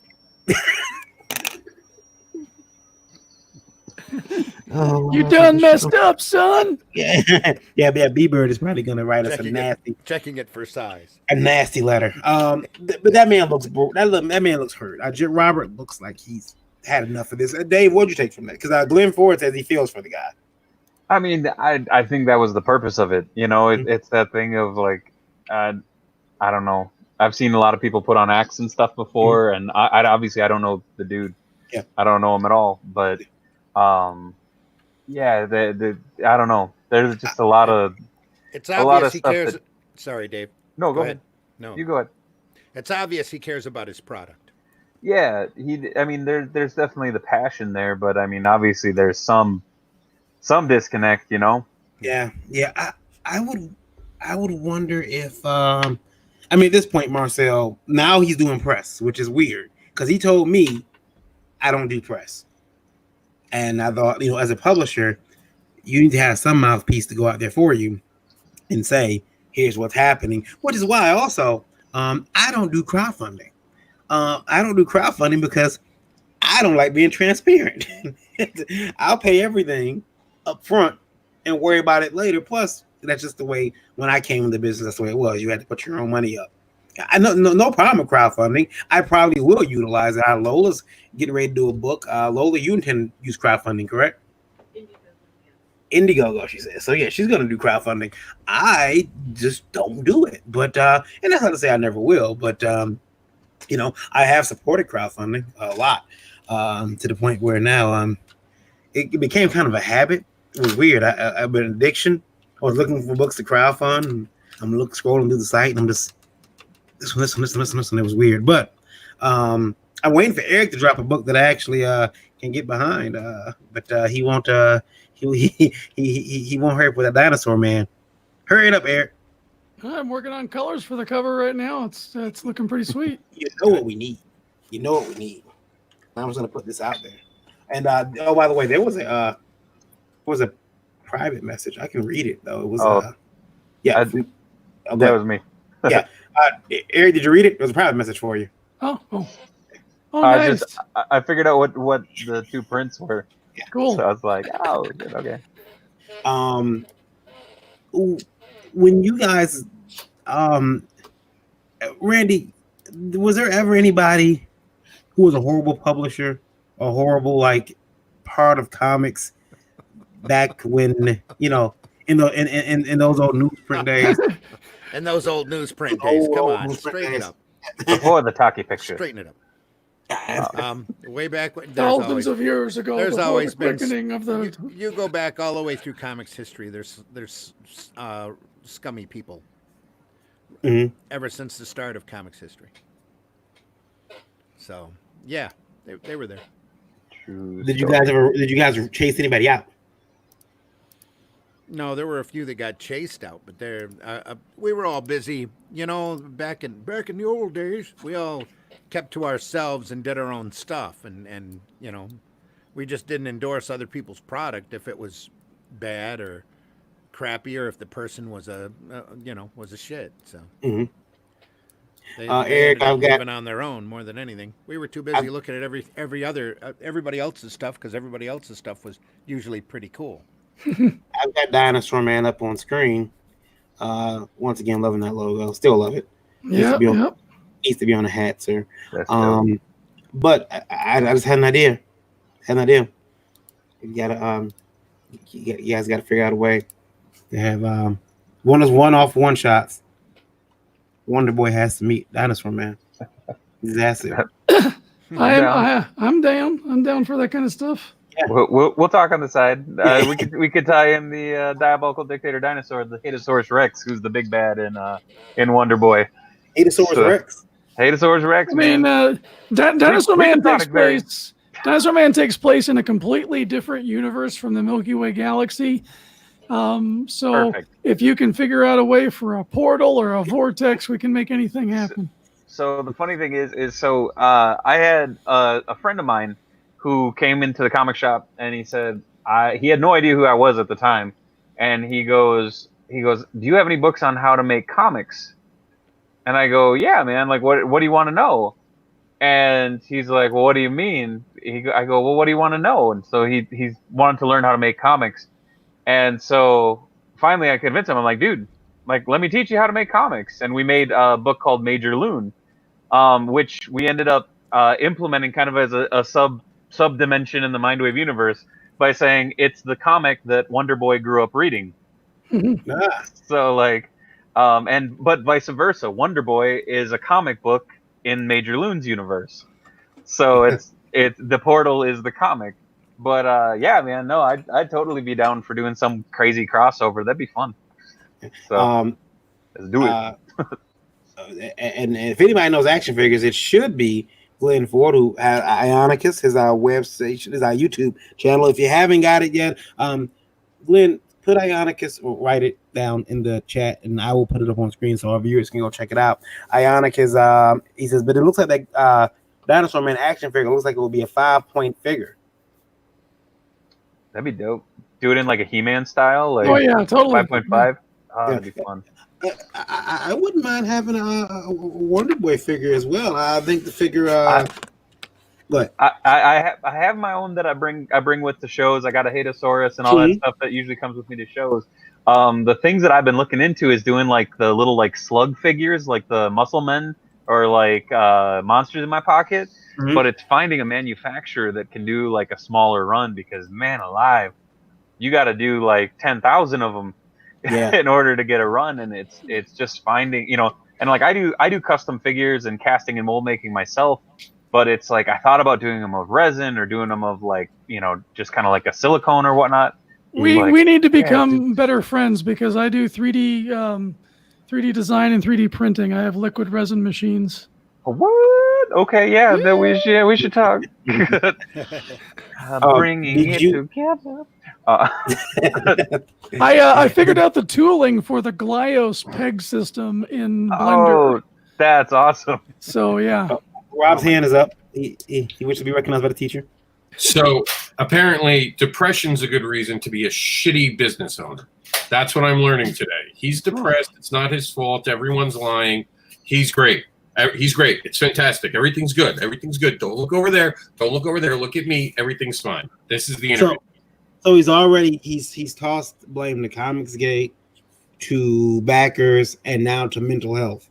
So, it's like that's a trifecta. So basically, what he's saying is everything's perfectly all right now. We're fine. We're all fine here now. Thank you. How are you? Is that right? That's it. Okay. How many participation trophies is on this guy's mantle? Probably quite a bit. Ralph says, Randy, do you remember Quest for Dreams Lost? I If I remember do. right. I do. We did that for a campaign against literacy out of the Literacy Board of Chicago. I believe. Against literacy? Stop No, literacy. For literacy. They couldn't for spell. It literacy. was an issue. We had all of these independent characters running into classic, iconic characters in literature. Oh my God! It was like that Saturday morning crossover, like the anti-drug PSA. Yeah, it was fun. Yeah. Oh man, that's rad. That would be so That was much fun to do. Quest for Dreams Lost. You're lucky if you can find a copy at a show anymore. But it was good. Troll Lords were in it. Anniverse was in it. B Movie was in it. Realm was in it. It was all good. Eric's already busting the gut. I'm sorry. The second we got on the little tiny rabbit trail of it being against literacy, my mind thought, well, crap, why didn't this work out? Oh, I mean, our other campaigns failed. Kill the whales, burn the trees. Shave the whale? Shave the whales. We can, How dare you? now, Dave. Yo. Switching gears here a bit. We usually ask people, like we know we're talking about where to pick up the books and everything. Now, where are you thinking? Cons have been canceled pretty much all over. Apparently, Turtles was in it too. Yeah, you got a plan for how you're gonna? Yeah. So my Store Envy site's still up. Actually, I adjusted. You can see the boxes over my shoulder, over there. That is actually my inventory down here in the basement. So I mean, I have shippers ready to go. So everything on Store Envy should be updated. I still can go to the post office. Yeah. So mindwavecomics.com or Store Envy, Mindwave Comics. I'm just saying. Dave's into shipping. Is that what you're saying? Yeah. Randy. Shipping. Yeah. Shipping. So you got? I don't know. So, I'm actually working on a couple digital distribution means currently as well. Yeah, I have the books formatted. Actually, I have a conference call tomorrow to see where that's going. So yeah, as soon as I get something nailed down, I just don't want to, for lack of a better term, I don't want to jinx it. Like I want to get something kind of in concrete before I actually spout off where it's going to be, so that it doesn't just pop up or not. But yeah. It's weird. I it's not ready yet, but it is there. Last year I started working. I wanted to get a my publishing company is called Last Call Comics. Glenn, every time you put that Greta Grunberg or whatever her name is, I cringe. That's why we do it, Glenn. That we all ought to be ashamed of ourselves. I started an app for my company, Last Call Comics, and the reason why I did it is because one, people love to download apps, and I want to provide some type of information, phone right on your phone, on your tablet, and there's a couple different things on there you can get. Like I do a short 6-minute podcast on there every week called The Sixer. And it's just 6 minutes. It's quick. Tell you what we're doing, what's coming out, what shows you're going to be at. Oh, and Rob's hand is up. Go ahead, Rob. So he's saying I never reached out to him, and no one's ever reached out to him to comment, except for this person who's doing the interview right now, Tyler. He said no one has ever reached out for comment. You should totally blast him with screenshots of you reaching out to him right now. Oh, I have videos. Yeah. I have videos where I call his ass out, and he comes in my chat section. That just means the drugs are really good. This is what happens when you go to a softballer who's going to just, I'm just being a journalist. He admitted to catfishing, and then he dropped the ball and didn't push on it. You got to push at that moment. Yeah, that's BS. I reached out to Marcel, and I was very cordial. I said, hey, Marcel, I understand how things get. I'm a publisher myself. Do you want to come on and talk about it and talk about what's going on? And he told me I don't do press. But I'm happy to issue any statement that you may have. Issue a statement for any questions you may have. That's what he told me, and he gave me a statement. Yeah, but he didn't want to stand before the crowd or anybody. He didn't want to go live. He didn't want to do pre-recording. So I couldn't talk to him. So it's nice he's coming out of his shell. Maybe he will come on now. We can talk to him. I'm not going to jump down his road. I want to ask him, why are people saying that you're not giving the character, you're not paying for books, or they're not seeing their money? What's going on? If you run out of money, I understand that, dude. I did the same thing. My first company, I had a lot stolen from me, and I ran out of money, and I did not know what I was doing. I had huge overhead. It was crazy. Yeah, Rob. So now he's using the excuse he's just one person. And because he's one person, it's not fair that anyone expects him to actually deliver while he's calling himself a publisher. And again, Tyler is not holding his feet to the fire, saying you're choosing to be a fucking publisher. Yeah, you're one person. No one likes you. You're not forced to be a fucking publisher. Well, if you're one person, then you must also understand that you shouldn't have multiple campaigns. Then, I mean, you make that decision when you sign up. I mean, is it fucking idle hands? I can't stop making this campaign. Okay, no one's. I'm out of control. That doesn't work that way. Can't make money books, don't but you I can drag sure idle make a hands campaign. through the mud. Yeah. I shouldn't. Idle Hands is a great movie. Well, Jessica Alba's Butt was a great movie. It was a terrific movie. But no, so I started this app for Last Call Comics, and on there I have the ability for you to buy digital comics right there on the app. They're a little bit cheaper than what you would get next year, a lot cheaper than what you would pay for it if you bought a physical copy of the book. But the cool thing about it is I keep all the money now. So if somebody buys the book, I'm not sharing with Comixology. Plus, it's all loaded. You have to have an account from the app, and you can't share the content. It's all there, which is really cool. But I mean, it is costly, and it's going to cost me more than I know I'm going to make. Lola shaking her head, nodding her head, yeah, because it's costly to run an app. And we got Indie Vote Radio, which is right now sitting at 14,000 listeners. Extra bandwidth. Yeah, 14. Yeah, they'll probably try to charge me extra for that. We'll see what they say. But it's apps are expensive. Apps are a lot more expensive than websites, which means in 10 years they'll be really cheap. Yeah. And whatever we have next after that, like hollow sites, will be the most expensive thing. I wonder now though, with everyone's conventions being canceled, I know I got a convention still booked out for September, and I got another one booked out for November.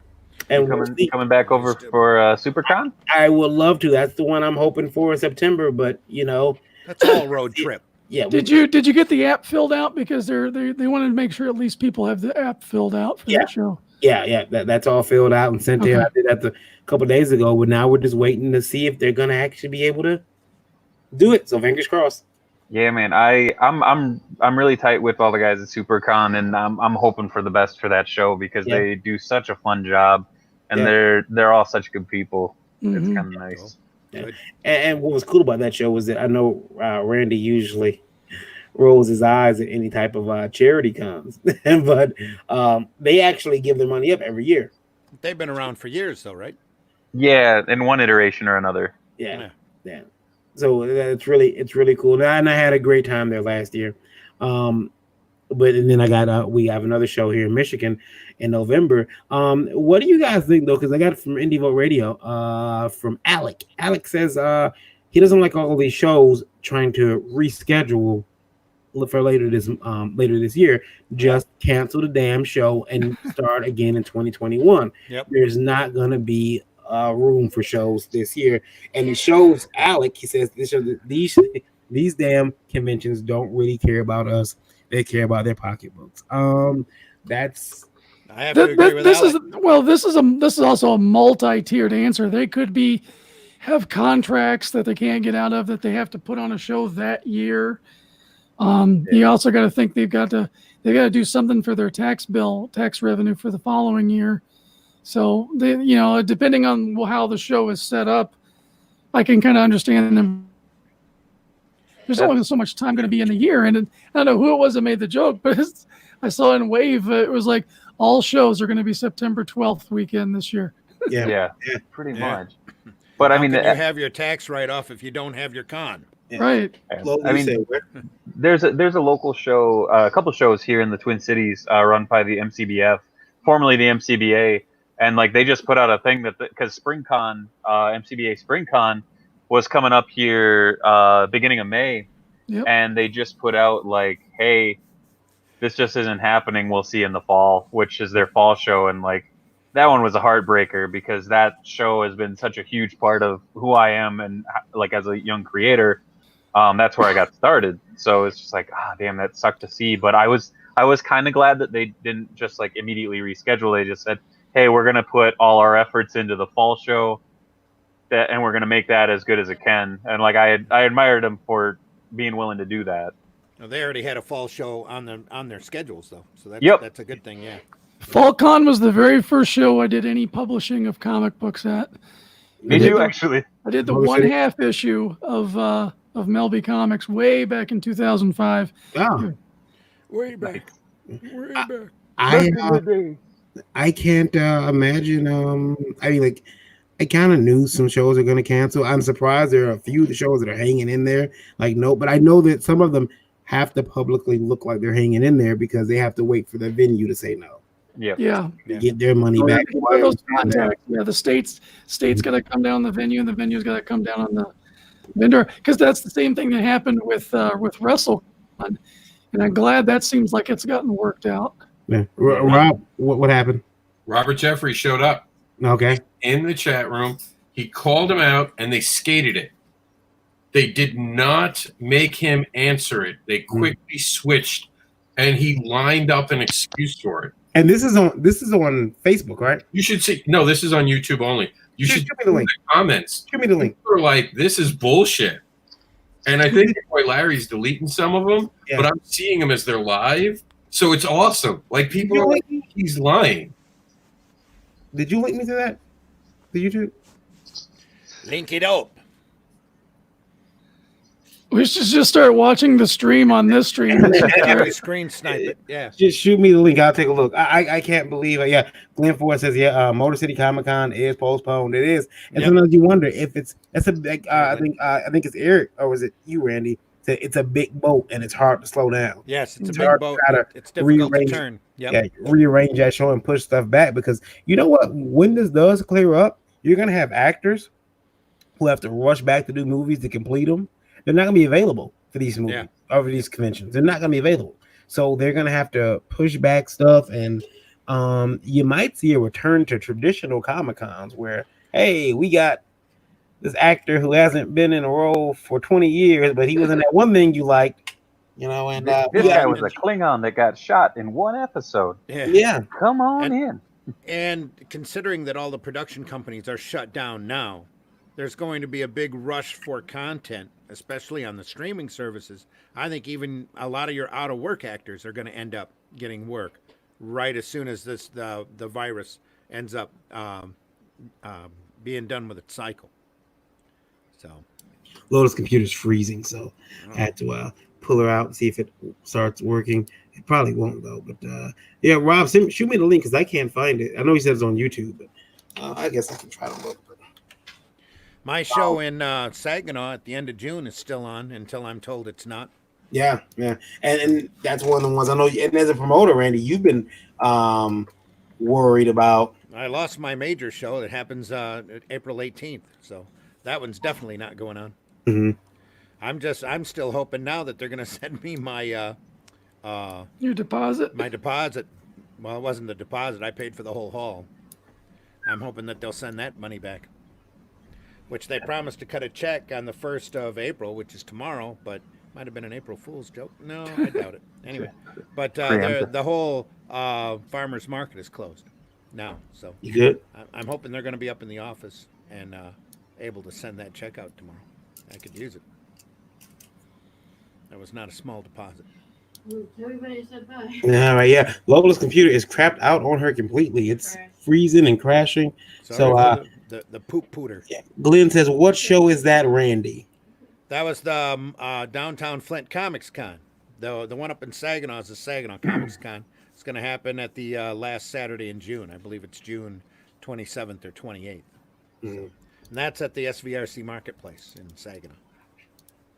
I don't see it. I've looked for it online, the Tyler Carpenter interview, but I can't find it. So I've given up. But I do think that people need to start holding people accountable in this industry for things they're doing, and we're going to keep up Very with accountable. these bully being a bully buster, because I don't think, I mean, we've seen it. I've had bullies. I've had people try to get me kicked out of cons. I've had people try to get me canceled because they didn't like me, or I know a gentleman right now who says that he's been kicked out of cons because he knows things. He knows things, and people have asked that he be removed from these shows because they don't want that word. They don't want word getting out who they actually are, what they're actually capable of. And I will say this too: our industry has been invaded by people who are looking for a quick buck, looking for a Netflix deal. And I think it was Eric who said that some of these people are very quick to hold you to their standards and not, or hold you to higher standards than they hold themselves. Whoa.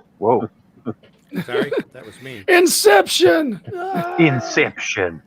I was trying to hook up to the stream.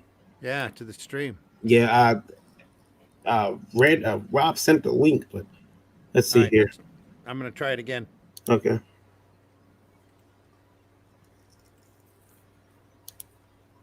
He's Lamo. Hey, there we go. Yeah, we're now experiencing a pregnant pause. Yeah, we're screen sniping. It looks like this guy's computer is frozen. You had to hit play. Like, how do I have returning people from not putting out product? So you're saying, so people are saying that people are getting scammed, purposely getting scammed every time. Like, there's YouTubers that are reviewing my stuff. They paid for the book. They're reviewing it. On my Twitter, people are sharing the book, saying, "Yo," like in the case of LaFay, people were like, "Yo, issue 1's dope. Make sure you cop issue 2." I wonder what time it is. Oh, LT, I got in. So yeah, that's the really frustrating part. Is I'm not getting stuff done, but yet I'm having growth. Yes, some things are late, and I have to go back to those. All right, we're gonna take a quick 2 seconds for Christopher C. joke. If everyone was so angry about being paid, why have wages been stagnant for 25 years? Dun dun dun. We'll have to do a conspiracy channel, you and me, Christopher. All right, guys, we're just gonna answer a couple more of these questions, and then we'll have to, I'll talk with Marcel behind the scenes if if he wants to come back. I hope you've had a good experience. Let's not talk out loud. Yeah, this is fun. I want people to hold me to the fire. I have an answer for everything. And I just get frustrated with people saying stuff not getting done, and I don't take responsibility. I've said it over and over. Things are my fault. Have you considered getting a campaign manager, someone who is in charge of, who can go into all these Kickstarters and update everyone? That's what the creators are supposed to be doing. Some do it, and some don't. So with like Angelica Reigns, is it up to the creator to no, update, that's up to me. That's a company-owned IP. Oh, gotcha. If Okay. it's company-owned, it's my responsibility. He's not reading Robert Jeffrey's comments. But stuff like Dog Days, when like Travis is the one who's doing all the updating. Yes, he should be doing the update. That's what I expect from all creators. Update your own stuff. Unless it's 100% company-owned, then the company has to update it. Gotcha. And then let's see. I got people are asking. Someone's asking about the T-shirts for Mind to Avenge. Oh, Robert's saying, Marcel, I still have two people. I have people 2 years later saying they still haven't received the stuff like T-shirts, comments, and variants. Would you say they received all variants have went out, and if they have not received a variant, they should contact me. Gotcha. So maybe just they need to contact. Let's see. Is there someone crying in the back? I hear all the time. If you don't have your stuff, contact. Why have you denied access to your information about the book? You should take. See, he won't ask the questions. See, he's picking the softball questions. Yeah. What? Oh, just there's a lot of comment. There's a lot of comments, and I think a lot of these guys, a lot of these comments, I think a lot of these comments need to be like if the creator. This is like a lot of these comments need to be between the creator and Marcel. Going through the comments and just being me reading them and having Marcel like I would say Robert. I would talk with Marcel.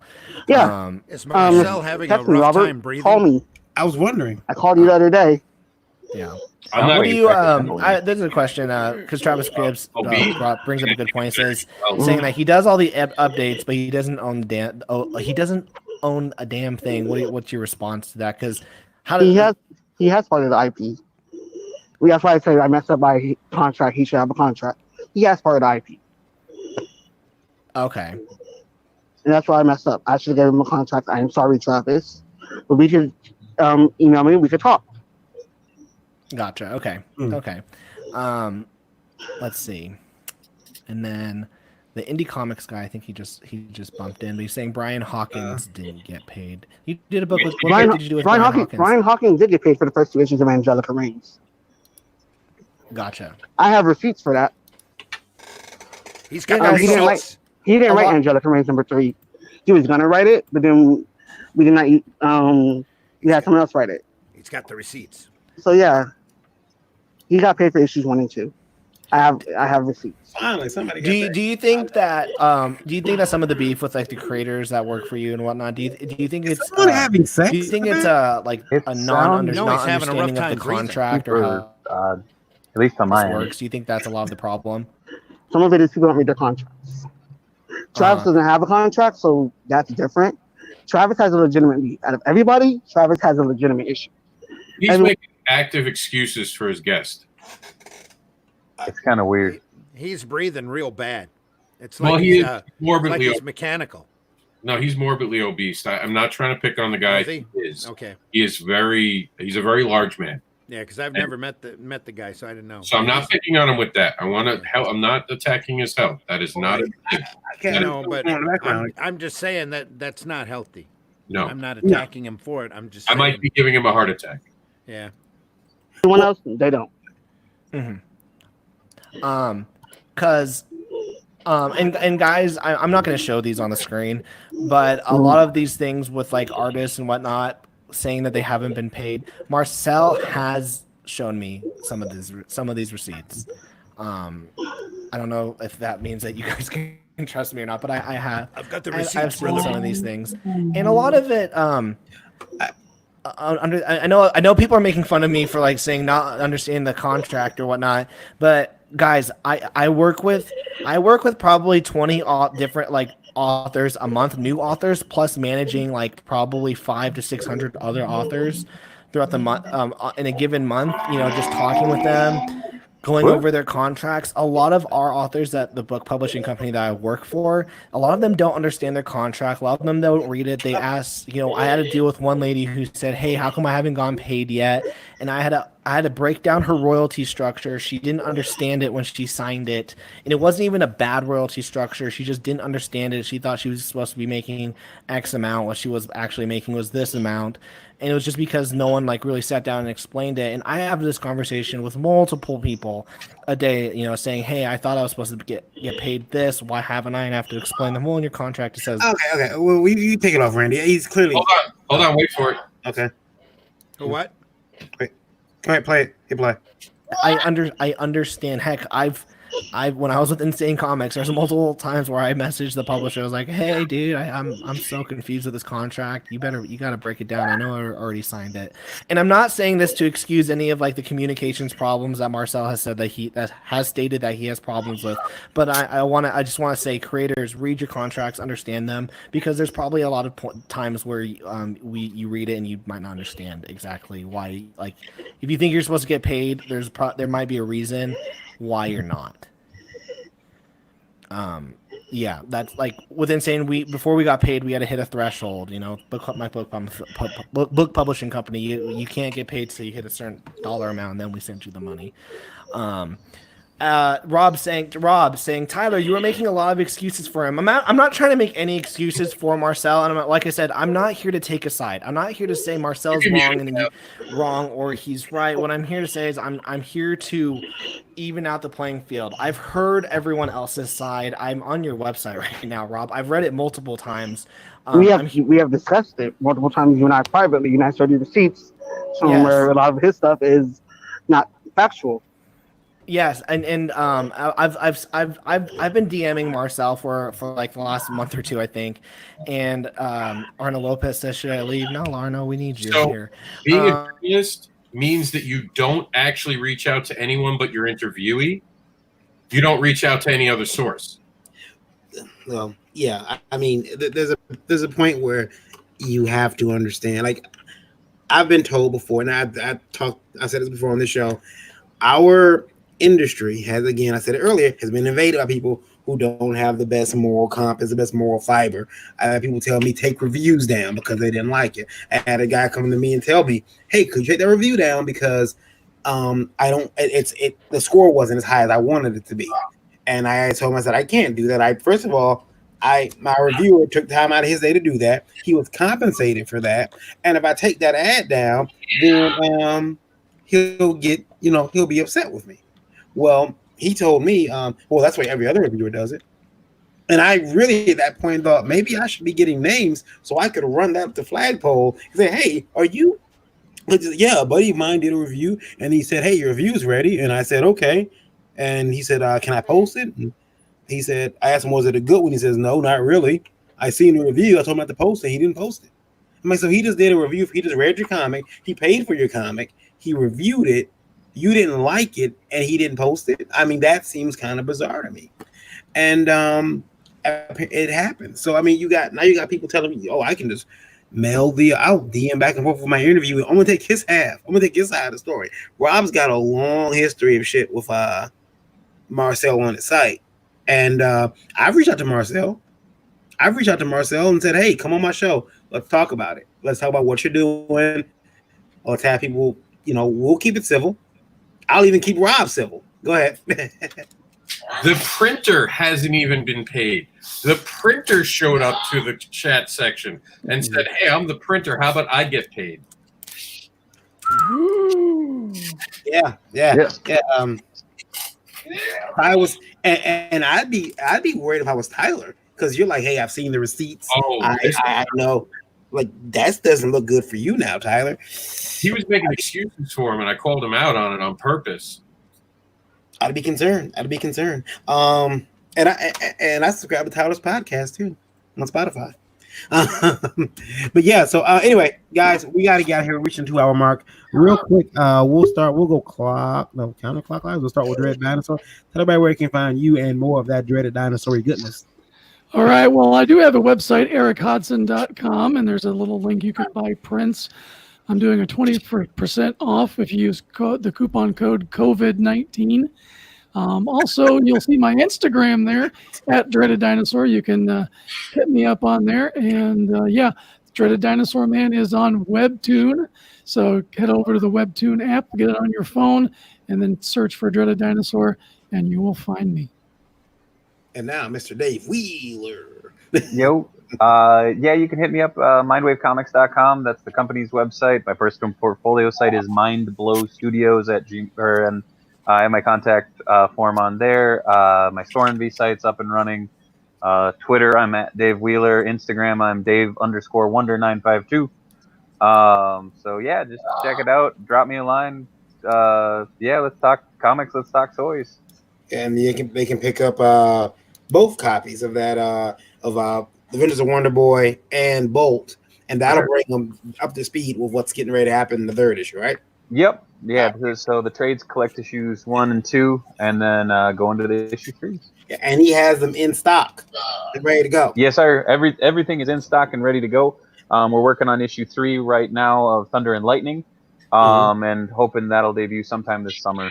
So. Does it come signed, by the way? Yeah, I'll sign them up. I'll do a little sketch on them.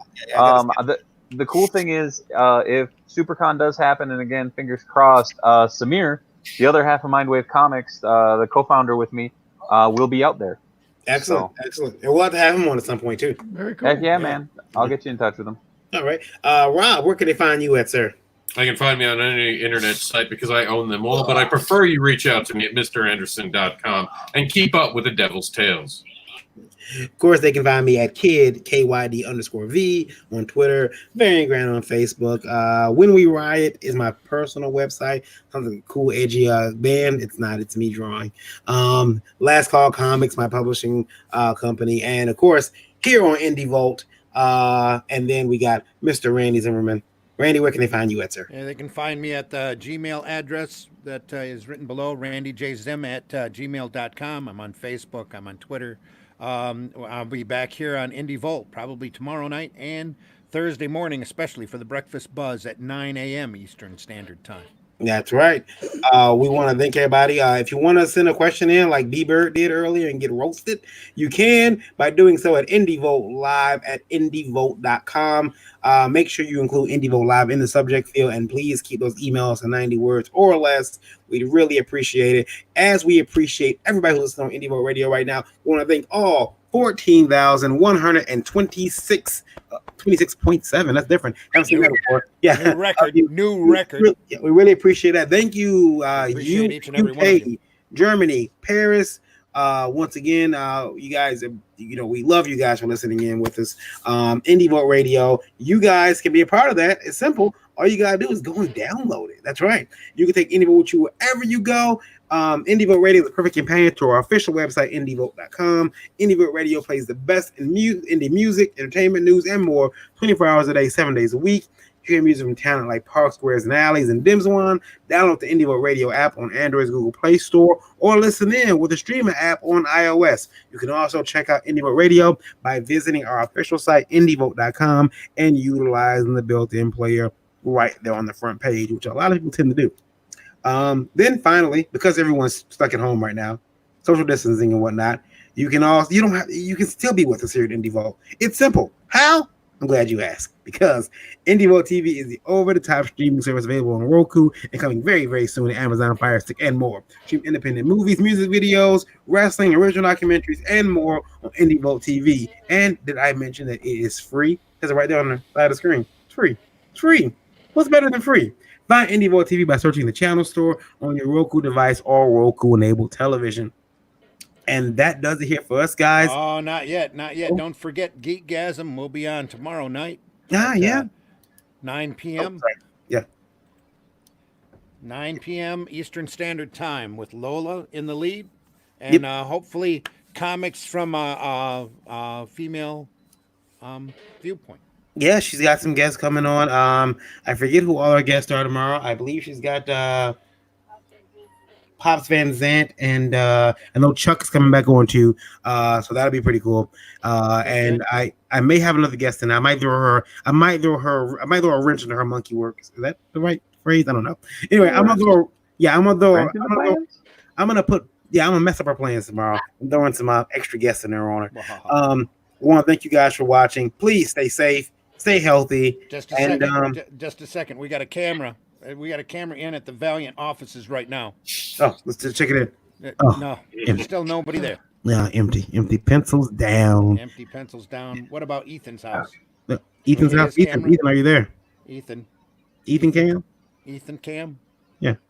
He's not there either. Nobody home. Nobody home. All right. Guys, I will we're gonna get out here. We'll be backstage, but we'll see you guys here tomorrow night, and then of course you'll catch me and Randy Thursday morning at 9 a.m. for the Breakfast Buzz. Until then, I have been Varian Grant. You guys have been great. This has been an Indie Vote production. We are not owned by Disney, not yet, but we are available. See you guys later. Everybody stay healthy, stay safe. Yeah.